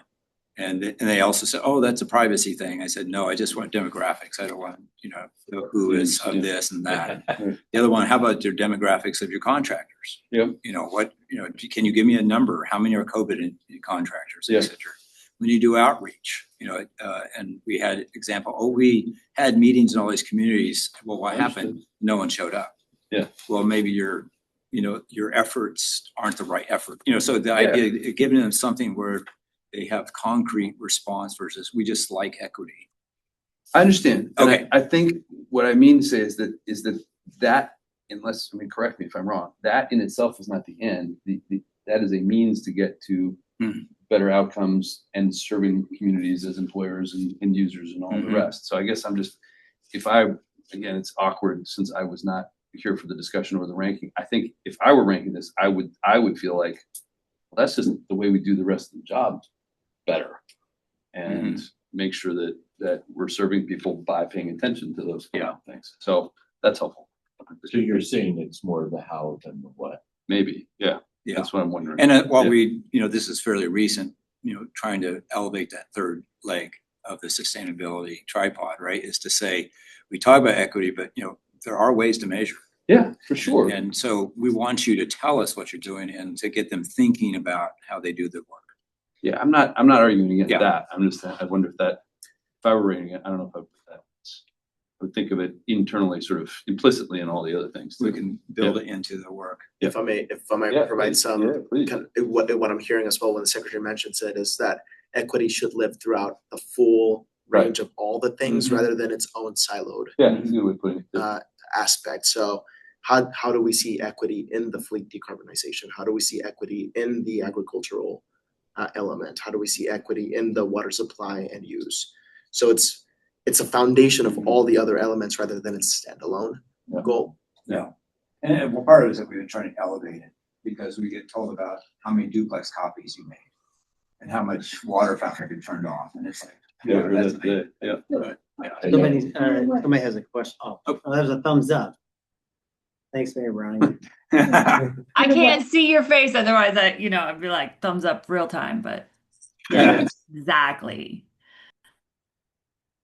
Ellen reminded us that we need to update the guidelines that are going to the state agencies, but there's another step of that, which is preparation for the agencies coming. So when we invite them, we have a template email that kind of explains these different things that we're looking for. Yeah. That says, here's who you're meeting and here's what they're likely going to ask you, and it's going to get ready. And they will We don't like read that the we're report. presenting them. Yeah. Yeah. Great. We want to prep them better. One thing too, again, when Travel Oregon presented, I liked hearing what they were doing around equity and what they're providing visitors when they're coming to Oregon. She mentioned what they provide at the Travel Oregon kiosks and whatnot within the travel stations. And I thought that was really cool. So it wasn't just equity in their operations, but it was what they're providing to the public. Yes. And that was exciting to hear. I mean, that's a once big again, part of it's what that they external piece. do is that, I mean, like 80% of their budget is the marketing piece. Yeah. And I'm glad they choose that. They should be a part of it. Yeah. I mean, that's kind of their focus. I would imagine the stuff we're talking about with fleets and buildings is not high on their priority list because they have a small office, I'm guessing. Yeah, that's why, especially from the office space, pure service function. Yeah, right? it's just, We don't that's need it. It's to pure hear- service, yeah. You don't need to hear about the fleet or the top tier. Yeah, they're a service provider. Right, just tell us about mission delivery. Yeah. Right? For the office stuff should come from DAS or from Odo. Right. Or Well, but they're probably still doing those things. And which I think they just assume we know they're doing those things. So anyway, that was great to hear. That's a good point. But kind of building on what Secretary was saying is, they were showing us how it's embedded in their programming, the equity piece. And we didn't get the presentation, but reading the Odo energy strategy, the big piece of there is about looking at how energy impacts low income people in Oregon. And then, talk about a real impact. That's a big one, which I'd love to hear next time we have the director in to talk about that piece, because that's obviously going to be a bigger issue. Looking at our list, do we want to, take on anything around agriculture, water supply and use, housing priorities? Are these things that are like, these are big issues, but we're going to, do these other ones that we have listed so far, which I see is the fleet decarbonization, the green building, I'll just call it, and bulk procurement. Was that a piece of that? What were we thinking about water supply and use? Like, does anyone remember what we meant by that? That's a really broad term. Sure is. Oregon Water Resource Department integrated and place-based water source planning. Thank you. I forgot about that. Yeah. I guess we could look at The that. role that I remember, and Dave, actually I met with Dave for coffee last week and talked about, one of our board members was talking about how do we tell the stories about water, and that might be and this is part of the promoting sustainability through communicating. And that one was there as, can we talk about water as it affects Oregonians in a way of raising it as an issue around sustainability. So I think it's been there kind of floating in our plan for a while, but that was with a previous member. And to me, it's not so much a question of water use and efficiency. It's really about source protection and making sure that's sustainable. And that's why that's a little bit hard from a mostly ops perspective. But I do think from like a where are you going perspective, one of the things if we had more time, the water supply, there's 5 cities on the coast that come close or actually run out of water during peak tourist season. Rockaway Beach is one of those. Right? How do you have a hotel or a restaurant without water or a bathroom? You can't get visited, right? So to me, that's almost a crisis, that there's an ecosystem there that needs to be water conserved or protected to ensure that that reservoir or whatever that source is available. But like that kind of cuts across all of it, right? And if you've got a beautiful destination and you got no water and you're tanking it in so people can enjoy it, that's that kind of idea of the restoration fee.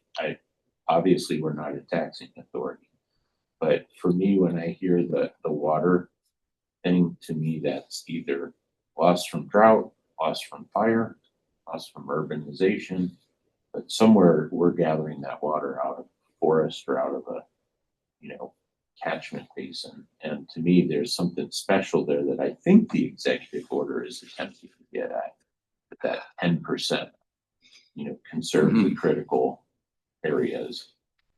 But so when I see water use, I see that, and I also see ag. And I had this little graphic up. And I don't know if anybody, let me make it so it can flip at least. This is 2090 USA agricultural yields. So we've got green in our area and it's nice and happy, which means 50% increase in ag productivity in 2090, which is our state is one of the primary places, while the Midwest and the South basically lose 90% of their capacity. So, what I'm looking at There's is, water use. where's the nexus between this committee's charge and water, especially since there is not a statewide, there is a water resources group, but they don't control anything, right? Right. They don't control those watersheds. They don't control the water supply. So, so the nexus would be the EO, and just making sure that integration across agencies was effective. Maybe not our best role, but that's the only place. Okay. That's where I would argue, if we were to say that's going to be a priority, that EO is kind of laying the groundwork for it. Like, hey, we know you already talk about water.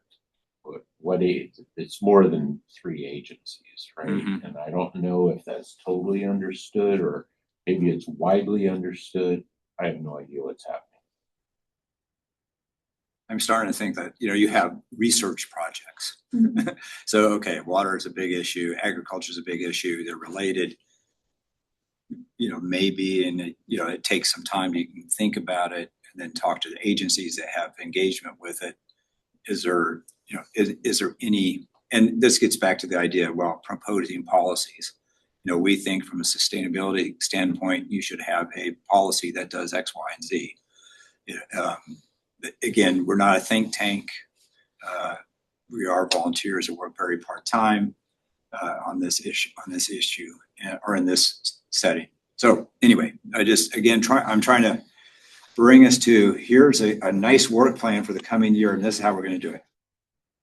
An idea that just came to me is on the topic of storytelling.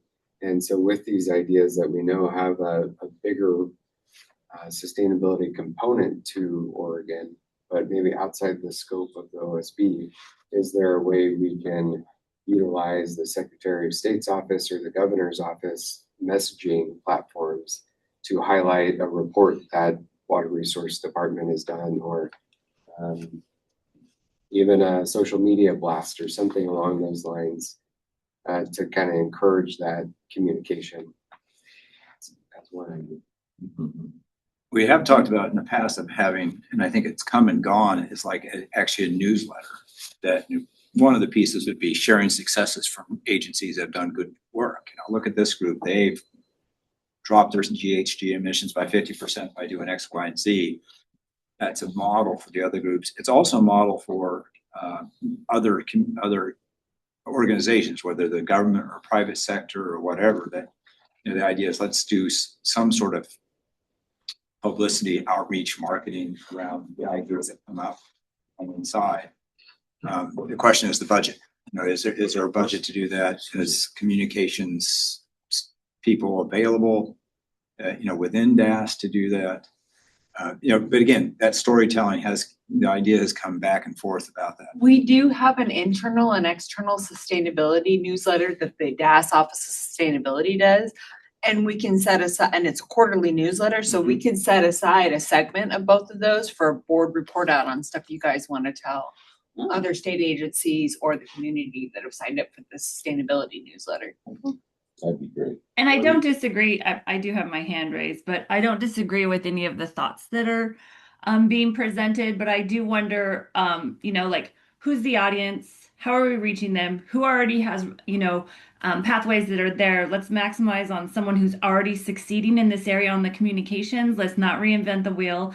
And then let's make sure that we're telling a story that people actually care about, which may be difficult as we look at these things with our own lens, and then not also like, who are the people we're wanting to communicate it to? So I don't think it's a bad idea. I just think there's a lot more work to be done before we start communicating out. And let's use someone who already has they already have the followers. So you just piggyback on them and share our story from theirs, because we won't get any traction at all in our story. Not that we're not super cool, but Well, that's a central point. Thumbs up. It kind of goes back to the idea of the sustainability summit that we've brought up before, of like coordinating with the other boards and commissions are doing similar things. So maybe we don't take water on, but we pass that idea off to someone else and say, we support you. Yeah. I really appreciate what Mayor Browning just said, and that's something as the incoming sustainability officer and current ODOT sustainability manager with the DAS. To be blunt, DAS is a bureaucratic organization. The public and even state agencies aren't going to listen much to what DAS sustainability newsletter has to say. Mm-hmm. And I think there's a juice worth squeeze question there that needs to be applied to those newsletters. Totally. If you got something worthwhile to say, it doesn't sound like it's a lot of work to get something into that, but we shouldn't have high expectations about people. And I have a broader observation after you're finished. Sorry. I was just gonna say, can we have that priority list up there for us? The same document, just on the priorities. Oh, yeah, just Yeah, rotate that would be down. helpful. It would, and it actually is a good segue to the observation I was going to make. I know I'm new here, but I'm sensing a desire to do a lot, which is great. The enthusiasm really matters, but I also don't think we should be afraid of saying, here are 3 things, and that's it. And I think you articulated that pretty well already around the fleet, around decarbonization, and around procurement. That feels to me like a pretty robust, appropriately calibrated. These are big things. The balance between big and where we can make some real progress. And the other things can be tools to advance that along the lines of communicating those out somewhere. So I, for one, would be pretty happy with that as an encapsulation. Our buildings, our cars, and our practices and purchasing practices. Yeah. That captures a lot, actually. Those 3 things have a lot of potential for impact. Yeah, I think if we're paring it down to 3, and we've been trying to pair, I would support those. That's purely operations. I still have an interest in, maybe it's out of scope, it's fine to say so. That resilience beyond earthquakes is considered. We've got a near wildfire catastrophic potential. And we also have this potential to be this amazing resource to the rest of the country as an agricultural state. Although we already are there, we're going to be more and more and more. Right? So to me, I want to pay attention to how the physical landscape changes somehow. I don't know how we're dealing with that. We might have, again, the gavel's still in front of you, but I can imagine in our future meetings saying, here are our core pillars. We should also talk about what else is going on in the world. And I also want this group to maintain the nimbleness and agility to be able to say something new has come on the scene and we have something to say. It doesn't mean that we can't adjust, but we also don't want to be blown around all the time. a direction that we can discuss from if needed. Is that Tom raising his hand? Tom, were you raising your hand? Oh, maybe he's. His actual hand. I would just say that, Kyle, since I've been on this board, that we're talking around in circles a lot. And I like the focusing on three things, like the secretary has suggested, and that we really try to do a good job with those without excluding everything else. Great, thanks, Tom. And I would add in not a fourth thing, but another work item, which would be on the process piece. And the two pieces that are, and again, it's at the very bottom, again, covered by the chat, but just keep going down there. And the two of them in the bottom relate to our plan and guidance to organizations that come to us. The other one would be, About the bottom of you? yeah, keep going. Annual retreat action. Okay. Yeah, there's a couple pieces there. One is the strengthened direction for agency reporting and accountability metrics. Yep. And then there's another one in there. Well, I thought there's another one related to that. And then finally, the idea of working with others, the collaboration of other boards and commissions. And one of the frustrations I have is that we have all these amazing number of people who are volunteering their time and doing somewhat similar things, and we talk very occasionally. We had Josh, I think you attended the Oregon Climate Action Group just to say hi, and this is who we are. And I talked with the Chair McDonald about how can we work together, and there's an interest and desire to try to stop replicating and stop spinning in our own worlds and come together. So those would be the two things I would say is let's improve how we do our, the processes we have. And so that'd be a work task. And the other one is let's figure out some way to do a sustainability summit, get together, with other commissions at the same time, have shared meeting time for a bit, so we can coordinate better. Okay, so it sounds like we have a work plan. We seconded it. Okay. All in favor, say. He's got to say all in favor first. All you have to say, without objection. Without objection. Oh, yeah. There we go. We don't do much of that. So fleet buildings procurement. Mm-hmm. With the undercurrent and expectation that equity is embedded. Yes. Then process functions are alignment with other boards and setting true performance metrics and reporting on these priorities.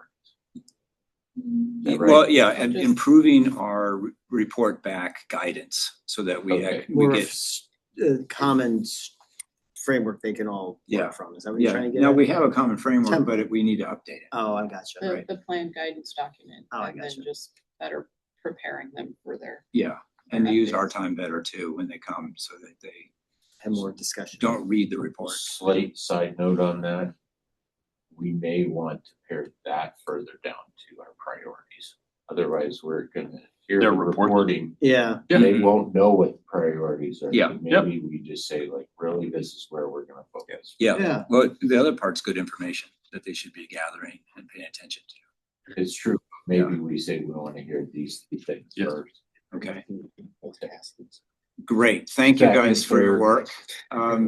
Anybody on the screen wants to make comments? Because I've not been very good about looking for hands. Curious if Cassie would say something. So the other thing that I've heard of the history of this board is that it used to be that the directors of the agencies presented. And at least one example today where the director should have been here. And the people who were reporting were apologizing for not knowing aspects of the organization. I just think in our requests, and now that we have the Secretary of State going to be chairing our board, we have a little more clout that we basically demand that they attend. Mine also state auditor, so we could. What did I say? Reminding them that I'm also the state auditor, so maybe they should come. Oh, I see. Yeah, that sounds good. No, just come. Yeah. Great. Serena, you've been pretty quiet. What are your thoughts on the process of, what we're talking about here? No, I think it's all good. I was part of that water conversation way back when we were talking about it in the storytelling and just understanding the situational aspect of it. I think a lot of people are unaware, thinking that, Oregon has a lot of water and we shouldn't care. But living in Bend and part of, Central and Eastern Oregon, and as mentioned, the coastal, there's a lot of issues in a lot of ways. So being able to somehow communicate and connect is important. And yeah, it's daunting, but I do agree with kind of the, focus moving forward. And again, very happy to have the secretary back in the line of things and, being able to move forward. It's really great to hear. Great. So, Cassidy, I hadn't seen your face up there or your picture up there for a while. Hi, can you hear me? Oh, we can, yes. Great. Hi, I'm Cassidy. I am not on the board yet. I met with Zachariah last month. I'm in Klamath Falls. So it's great to hear Serena also, kind of talking about that water side of things. And I would say that's definitely where my kind of perspective, I would say I'm more comfortable with than the other three priorities that we've mentioned this meeting. And I'm super excited about those too and all things sustainability. But yeah, I think that water piece is such a big perspective for so many people in Oregon and of course in our arid desert regions.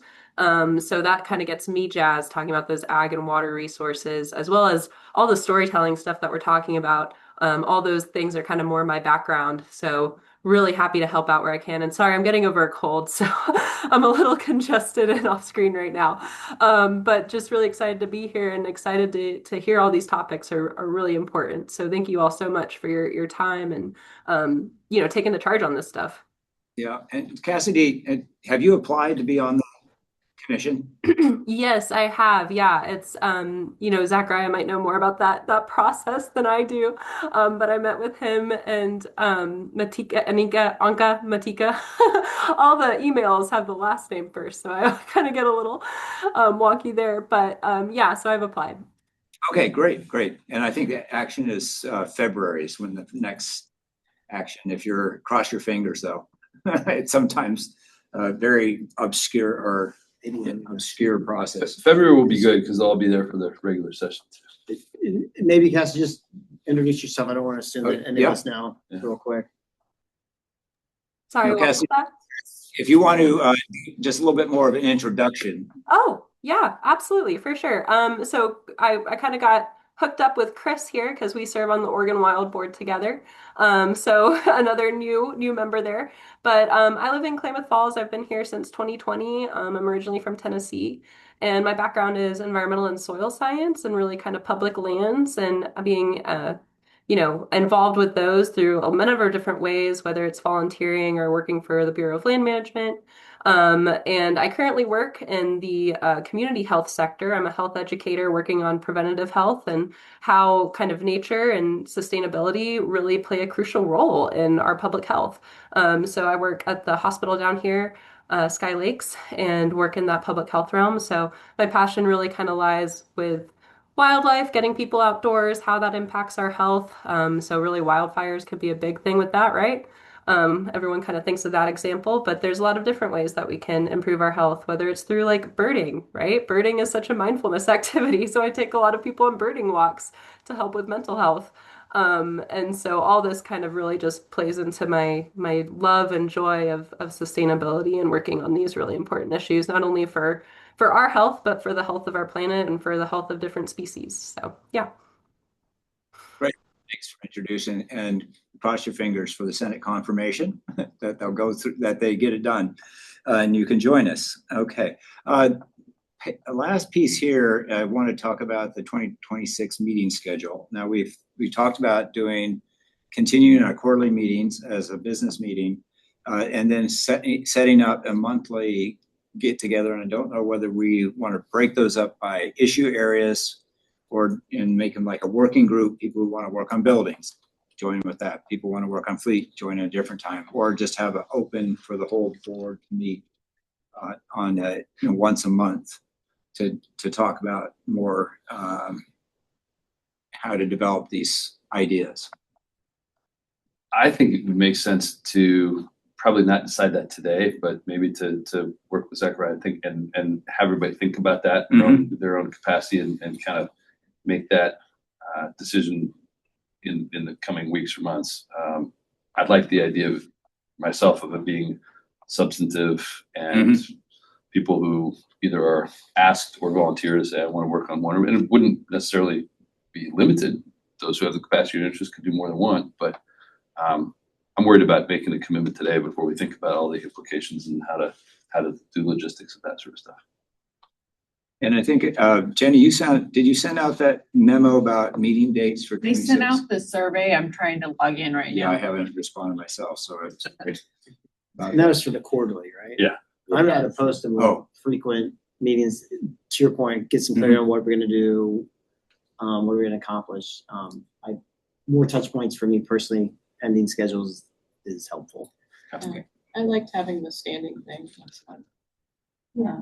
One idea could be if it's an hour standing thing, like the first half hour could be the full group. And then the second half hour could be a breakout by a specific topic. One of the topics. I love the idea of waiting to find out what the content and outcomes of the meetings are going to be before we commit, because I think that's critical when we're looking at more time commitment to it.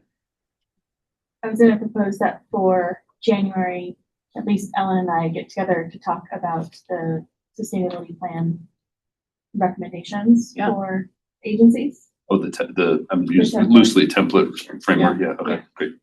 Yeah. So just so we have one Mhm. calendar. Yeah. And then Okay, well, I'll work with Zechariah and, well, now I think too, or maybe probably Rico. Probably Rico, just schedule, to talk about the schedule. And on that point, I would just mention that it is more appealing to have it be a quarterly full group and then just having the monthly be the check-ins that are a little bit more informal. I hesitate, given all the different ways the secretary is being pulled by our divisions, committing a monthly long-term meeting would be. Yeah, that might not be me. That might be the other. I think it's the onus of us to Yeah. do some work and then show up and deliver every On the quarter. That's quarterly, That's the way I see it. Personally. And the monthlies were Yeah, perfect. Yeah. Task oriented. I had no intention of the secretary being in. I'll be there, but in case of the chair having the gavel in an official meeting, I wanted to make sure that, We're gonna stick with that. Then we have to do public reviews. Exactly. No, they were just like informal options. And but on that context there, as soon as we have a quorum, there's notice ahead of time and meeting minutes and everything that we need to Yeah, no, comply with. we So don't want to do that. It was just a monthly work group. It was not a meeting.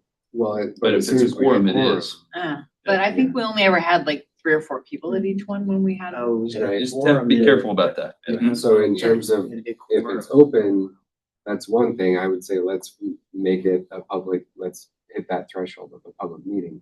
If it's less than that, then I need to Stay below the know for quorum, sure who's going to show up. Yeah. Yeah. So mainly just to flag it, and we offline, we can figure out the logistics of it all, but I just wanted to make sure that we flag that to ensure that. Can I ask another about the quarterly meetings? Has there been any tradition of always being in Salem? Has there been thought of going Normally, elsewhere? it's a different city each month Okay. Each quarter. Yeah. or each quarter, sorry. Okay. I like that Just- idea It too. just so happened that this quarter was Salem. That's fine. That's fine.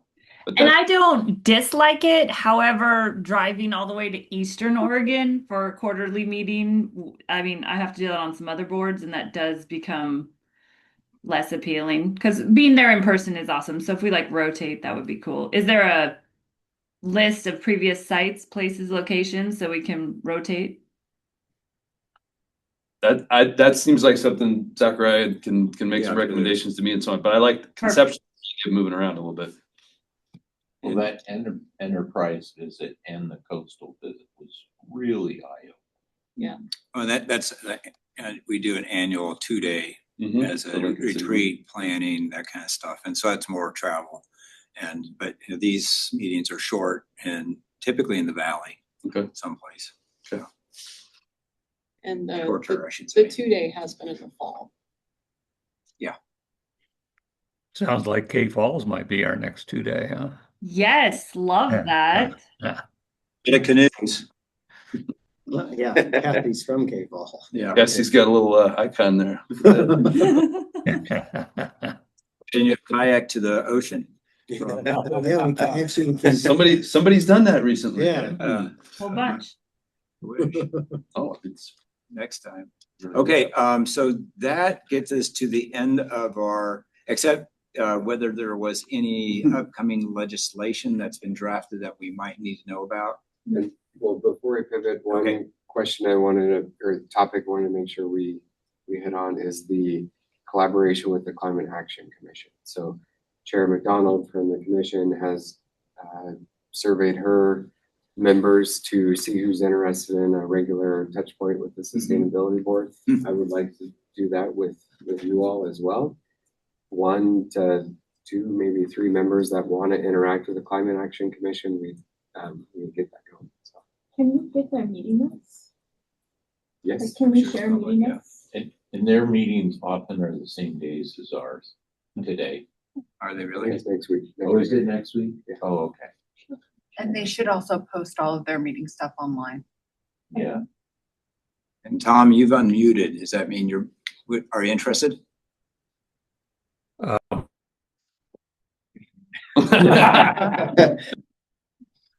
was intentional. Nice. Subtle. And the answer is no.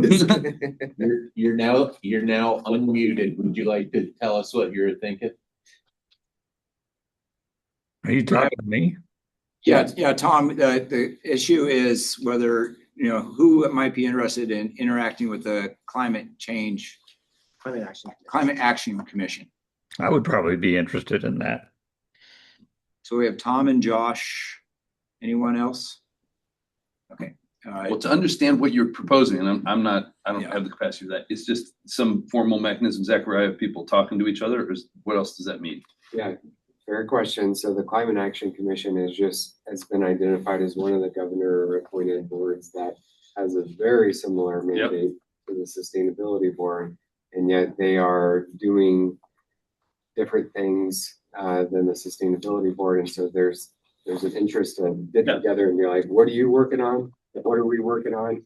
Let's leave you to that. We'll focus on this. And so you're just sort of the liaisons to say, we heard from them and let's overlap or overlap intentionally. An example, they've directed a lot of work that Odo has done around carbon sequestration and also how agencies need to work on resilience, right? And so NGHG's writ large, but that used to sit with this board, but their focus hasn't been on things like building decarb, procurement, or fleet. But that's still really important. It's just kind of gone away in visibility because they're talking bigger picture stuff. But the agencies still need to move on that. Got it. And so it kind of got lost in the shuffle. Okay. Thank you. I mean, that's my perspective. Great. So we'll have Tom and Josh, and if needed, I can jump in as well on that kind of discussion. And then part of that thought we also had was, let's get together all the commissions that work on these areas and have a gathering where we're all talking with each other, and even a show and tell. This is what we do. What do you do? This is one thing I'm thinking about there. We have to make it a public meeting. We'll make it a public meeting, but well, you can see the next item on the agenda is public comment. Public comment, and as you know, public comment. Any known upcoming legislation that you have heard about that's just on the agenda? Not that I have, but Chris, I understood you flagged something. Oh, I did? You mean wrote me about the 1%. Oh, the 1% for wildlife. No, are you talking about the remove set? Did I say something to you? You said it to me, and I sent it to Zechariah and said, What was that? Was that 1% for the wildlife? Yeah. It was, yeah. So You were 1% for gonna share that wildlife. with the group. It's part of Cassie could actually help out more on this than I could, but it is proposed to add 1% to lodging, so it's a tax thing, and it will go into fund projects like with the state police working on anti-poaching, and also works with ways to reduce the roadkill and the fatalities related to that, funding wildlife restoration corridors. Mm-hmm. And then there's some other things. I don't know if Cassie, you have any more data on that. I forgot about the 1%. I should have been a little bit more prepared for that. I don't have it in front of me, but Yeah, that was question, going is for it a the proposed ballot measure or proposed legislation. legislation? And it's going up in the next, it was kicked out by, I'm using the wrong terms, you guys were, it was kicked out, it was the bipartisan, highly supported, under a procedural rule. And it was kind of it's kind of a stealthy thing. Now it's a full public press, and the Restaurant Association for the state is definitely opposed to it for sure. I have no idea where Travel Oregon is in that. It doesn't technically take away any funding from them, but it does. They would almost certainly be neutral. Right.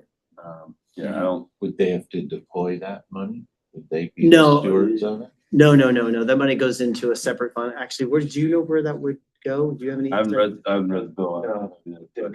The money goes through his building. Cassie, do you by chance have any ability to? Yeah, I do. So yeah, it would go to a dedicated fund. So it would go directly to ODFW and other agencies, not general funds. But it basically is leveraging those tourism dollars. So it's 1% fee to the state's lodging tax. And its goal would be about 30 million annually for things like wildlife crossings, basically conserving more imperiled species than what normally, funds is the big game species and things like that. So yeah, the great intro there, Chris, but that's pretty much what I mostly know about it. It's going to be really tough to pass anything in a short session that has any level of opposition. So it's perfectly fine to talk about it, but I mean, we're struggling in our office on some other things too. It's just all the time I'm reminded that if any bill is not moving really fast in the first several days, it's in big trouble. So I would think it's unlikely in a short session, maybe in a longer session, but those short sessions are so. And I think to earlier discussion, are we in a capacity to be supporting legislation formally? Obviously not, at least not now, maybe in 6 or 9 months, that is something different, but like just some of the, I wanted to bring forward. But in the context of what we've been talking about today, it doesn't seem like an appropriate. Yeah, because we have made comment on legislation. I don't think in my time here, we never proposed anything, but we have commented and supported or opposed things. It's even hard to get Oregon-based outdoor companies. Yeah, you and I might know something about that. Yeah, I mean, they love it, but there's other dynamics at play here. It's kind of think what's going on here right now. Okay, Chris just asked if you could. But I appreciate you let me share. I just want to make one final comment. I thought it was interesting. We have this short list, and going back to your point, I should have written it down perfectly. You said the definition of sustainability, but like, it's really interesting. These are really focused on not constraining resources in the future. Choices. Choices. I think it's interesting that we're honing in on things. It's about now to reduce that future impact. But applicable. Our sustainability perspective. So we're in alignment. Yeah. Credit to Don today. Today, maybe not tomorrow. Okay, so lacking any, I think that's the end of our formal agenda. And then we did have time for public comment. And Cassidy, you are our public, I believe. Is there anyone else? I don't know if anyone else is on there. There's a little arrow, but I can't see. We also have Candace, who is one of our sustainability people at DAS and our operations and maintenance. She's been hanging out all day. Yeah. If there was anyone wishing to make a public comment, this is the time. And if not, I think that's the end of our formal agenda, unless there's something else on there, Zechariah, I missed.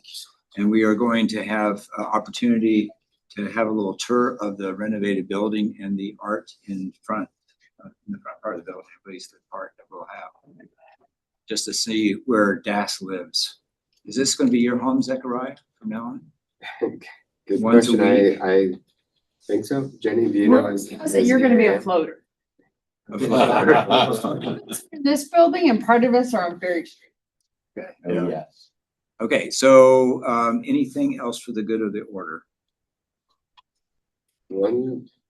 So Karen Green is going to be our tour guide. There. All right. Just arrived. All right, so we're out. Bye. Tania, take care. Tom, take care. Everybody. See you. Take care. Bye-bye. Tom. There you go.